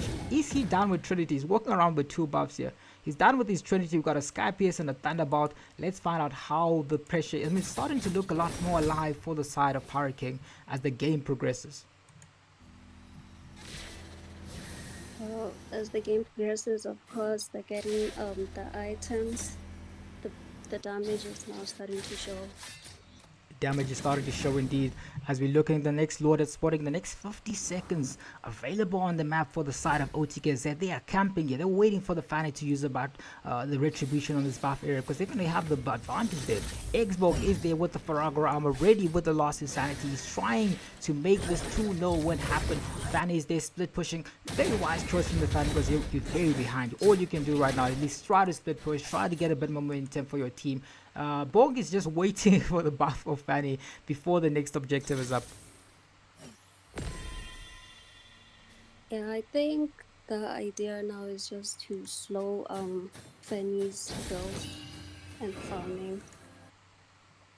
Certainly, and we're seeing another thing happening right now as the bottom lane. It looks like Pirate King are struggling to try to at least protect his lanes. Khalid, he knows that he's keeping these 2 members away here, but Fanny escapes the grip. Is he going to decide to go for his buff first, or is he going to go straight for the objective? Black Dragon committed onto Jal. Jal is there trying to take the objective down for her team. Can she do it? Unfortunately, it's not going to be the case. Borg gets that kill. They get the Fanny out. They get Jal out, and they go straight for this. They want to take another buff from this, and they're still chasing.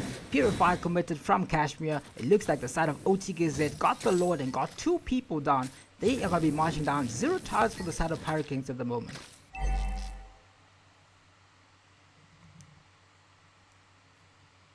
I'm seeing the Fury of the Phoenix is ready available from the Zushin, but okay, even the Minoan Fury is there, but they don't have a marksman, they don't have pure damage needed to try and end this game. And it's getting to that stage where again, Hanabi wasn't ganked, Hanabi wasn't dying. Actually, I mean, she did die 3 times, but she's still not as, you couldn't farm as much as you would have wanted from the Hanabi, as it looked like they got the sights ended. Focusing on the Minoan Fury, committed onto the Black Dragon, goes straight into the backline. There is no Fury of the Phoenix, it's been committed. Ooh, nice Winter Crown coming in from SpongeBob as he's trying to end this game. Hanabi is available, passive comes out there. Ooh, the Flask has already been gone. They're going to be like sitting on the base. Can they end the game? OTKZ are trying to end this game in the 2-0. Can this get this upset? Hanabi's locked onto the Charcoon. Ends the game in the 2-0 sweep for the side of OTKZ. Zimbabwe finally got a win on the board, and that was definitely what I was expecting. And I'm in OTKZ because I haven't seen these guys practice, but what a good game for the side of OTKZ as they take this game in the 2-0 sweep over Pirate Kings. So the Pirate Kings lost to the One Trick Queens. So that's a good game. Lord Kura with the MVP. Silver comes on from Hopeless Steady. But what a game for the side of OTK. 2-0. They get the full 3 points needed to, from this group. So they can possibly qualify as a top 2 team if they keep this up. We saw they were worried. Maybe there was just a bit of mind games. You see how nervous Lord Kura was when he found out that he picked this group. But they get a 2-0 win. And we're going to be moving into the next game, which is going to be Akira Protocol from Madagascar facing another formidable team that is going to be Nabjutsu from South Africa. So that's going to be a banger of a match. That's going to be happening in the next 5 minutes or so. We're going to get both of these teams ready into the lobby so that we can see what they end the night off with. He has been preparing a team, trying to get the team ready. But yeah, we're going to be back in the next 5 minutes. In the banger of a long game for the evening. See you guys all in a bit. I think they're the type of team to just say, let's go with it. Grok, Primera giving good vision here for the team. Just an early game aggression. Ooh, we do see, just a Grok being in mid lane with this Zetyan is so annoying to deal with. We do see the Freya trying to get onto this Granger. She is quite low here. We see 3 people going to her lane, but it does seem like she's going to be safe for now. Oh, 4 people actually on the side of Dozen Dimes right here in that gold lane, trying to make sure that Inuk gets fed. We do see the Zetyan opting to go for the top lane side instead of bots. Oh? Maybe trying to do a surprise pickup on Lapu Lapu. Lapu Lapu does not expect it. That's a 3v1 fight going on. And that's first blood for the side of Avis. And we do see the Freya getting picked up on right now. It's 2v1 situation here. The Vengeance is procced. But will she survive? Yes, she will. Oh, the Granger's going in, but he cannot get the kill. What a fantastic thing. So for the people that are home, we are 1 subscriber away from 90. So if you can just subscribe, we can hopefully reach 100 tonight. I think Kenya can definitely do it. He's got enough people as we go into the first turn of the game. Avis in good position. We do see the Lapu Lapu going in already. 1v3 situation. The Sylvana does get a retreat off. We do see the backline getting invaded by the Grog. The Grog very low, but a kill does get picked up on him. However, we do see bot lane, the Freya picking up the kills. 1v1 on the Granger. Look at this. It's pure mayhem over here. Zekyan picking up a kill on the Leo mode. Overall, that was a 2-for-2 exchange. Damn, it seems the cooking meta is working. I mean, they picked up the Freya and the Freya is busy abusing the gold laner, the Granger there. But the Granger is the captain and he chose to continue with the game even though the Freya was banned. But let's see how it is right now. They've still got a few minutes to recover from this. They've got a mid to late game comp. Yeah. I do like what Granger's doing here. He is freezing the lane. And remember people, early game Granger is going to struggle against a Freya. What matters is that mid to late game power spike that we know Granger will have. Certainly. I'm very surprised that Brute Game is still level 3 here. So and there it is. I know goes for the Sky Piercer.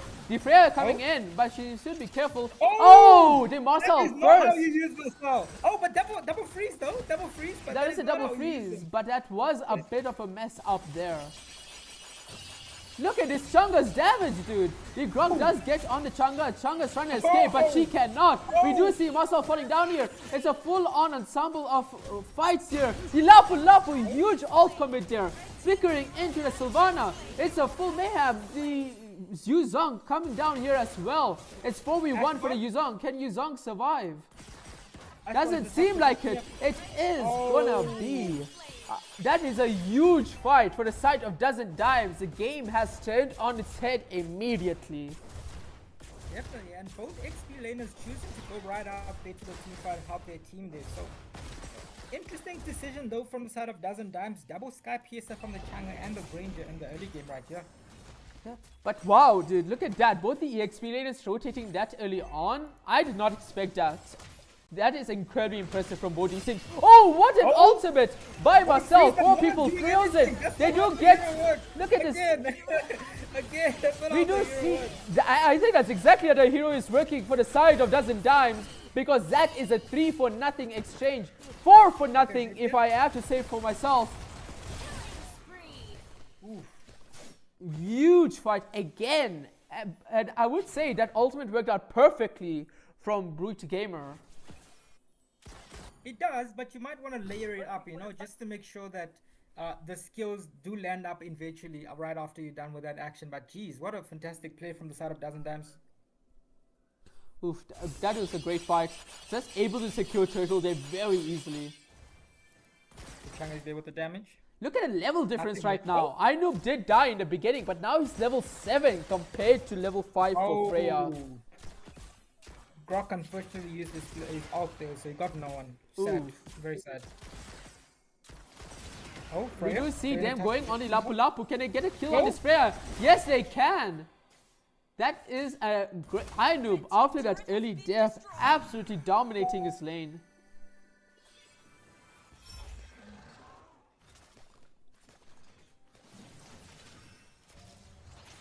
We do see the Marcel coming in. Okay, that was not how you use the ultimate. That's exactly how you... Oh, there we go. Unstoppable double kill. We do see the Granger's damage coming in here after that Sky Piercer. Triple kill. Are we going to see the first Maniac of the tournament? Yes, we are. Ainoob, what a Maniac. Freya is not AFK. He's just preventing the Savage. What a fantastic play from the Freya right there. What a fight. We do see 80 stacks already on the Granger's Sky Piercer, man.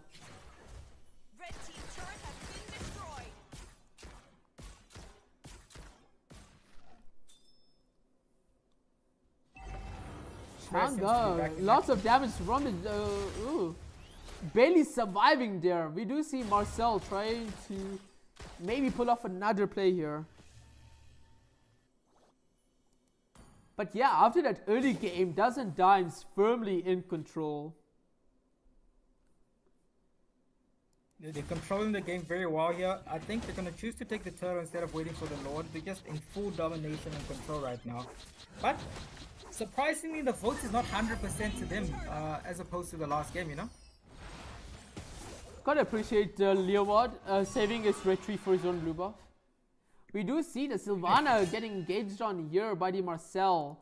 Managed to make it alive. It's a full-on engage. A Grok, huge.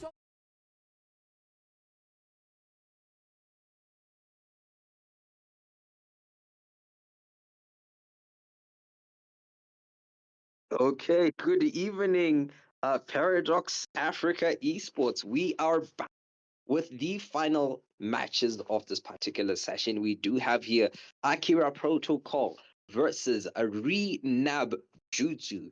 I do believe this is Nabjutsu, the only Nabjutsu that qualified. I don't believe 2 qualified, so this is just Nabjutsu. Yes, we should be walking into the first match between these two teams. They have for dangerous grass, and it's going to be a very interesting exchange between the two teams. But I am not alone. I am with Kikuo. Again, she was casting with Nigel in the previous match, and so I will be with her. Kikuo, do you mind saying just hi once again to all the viewers right there? Hi guys. Hi guys, I'm back. This is the last match of the day, and I hope you guys have been enjoying my casting. This is my first time. All right.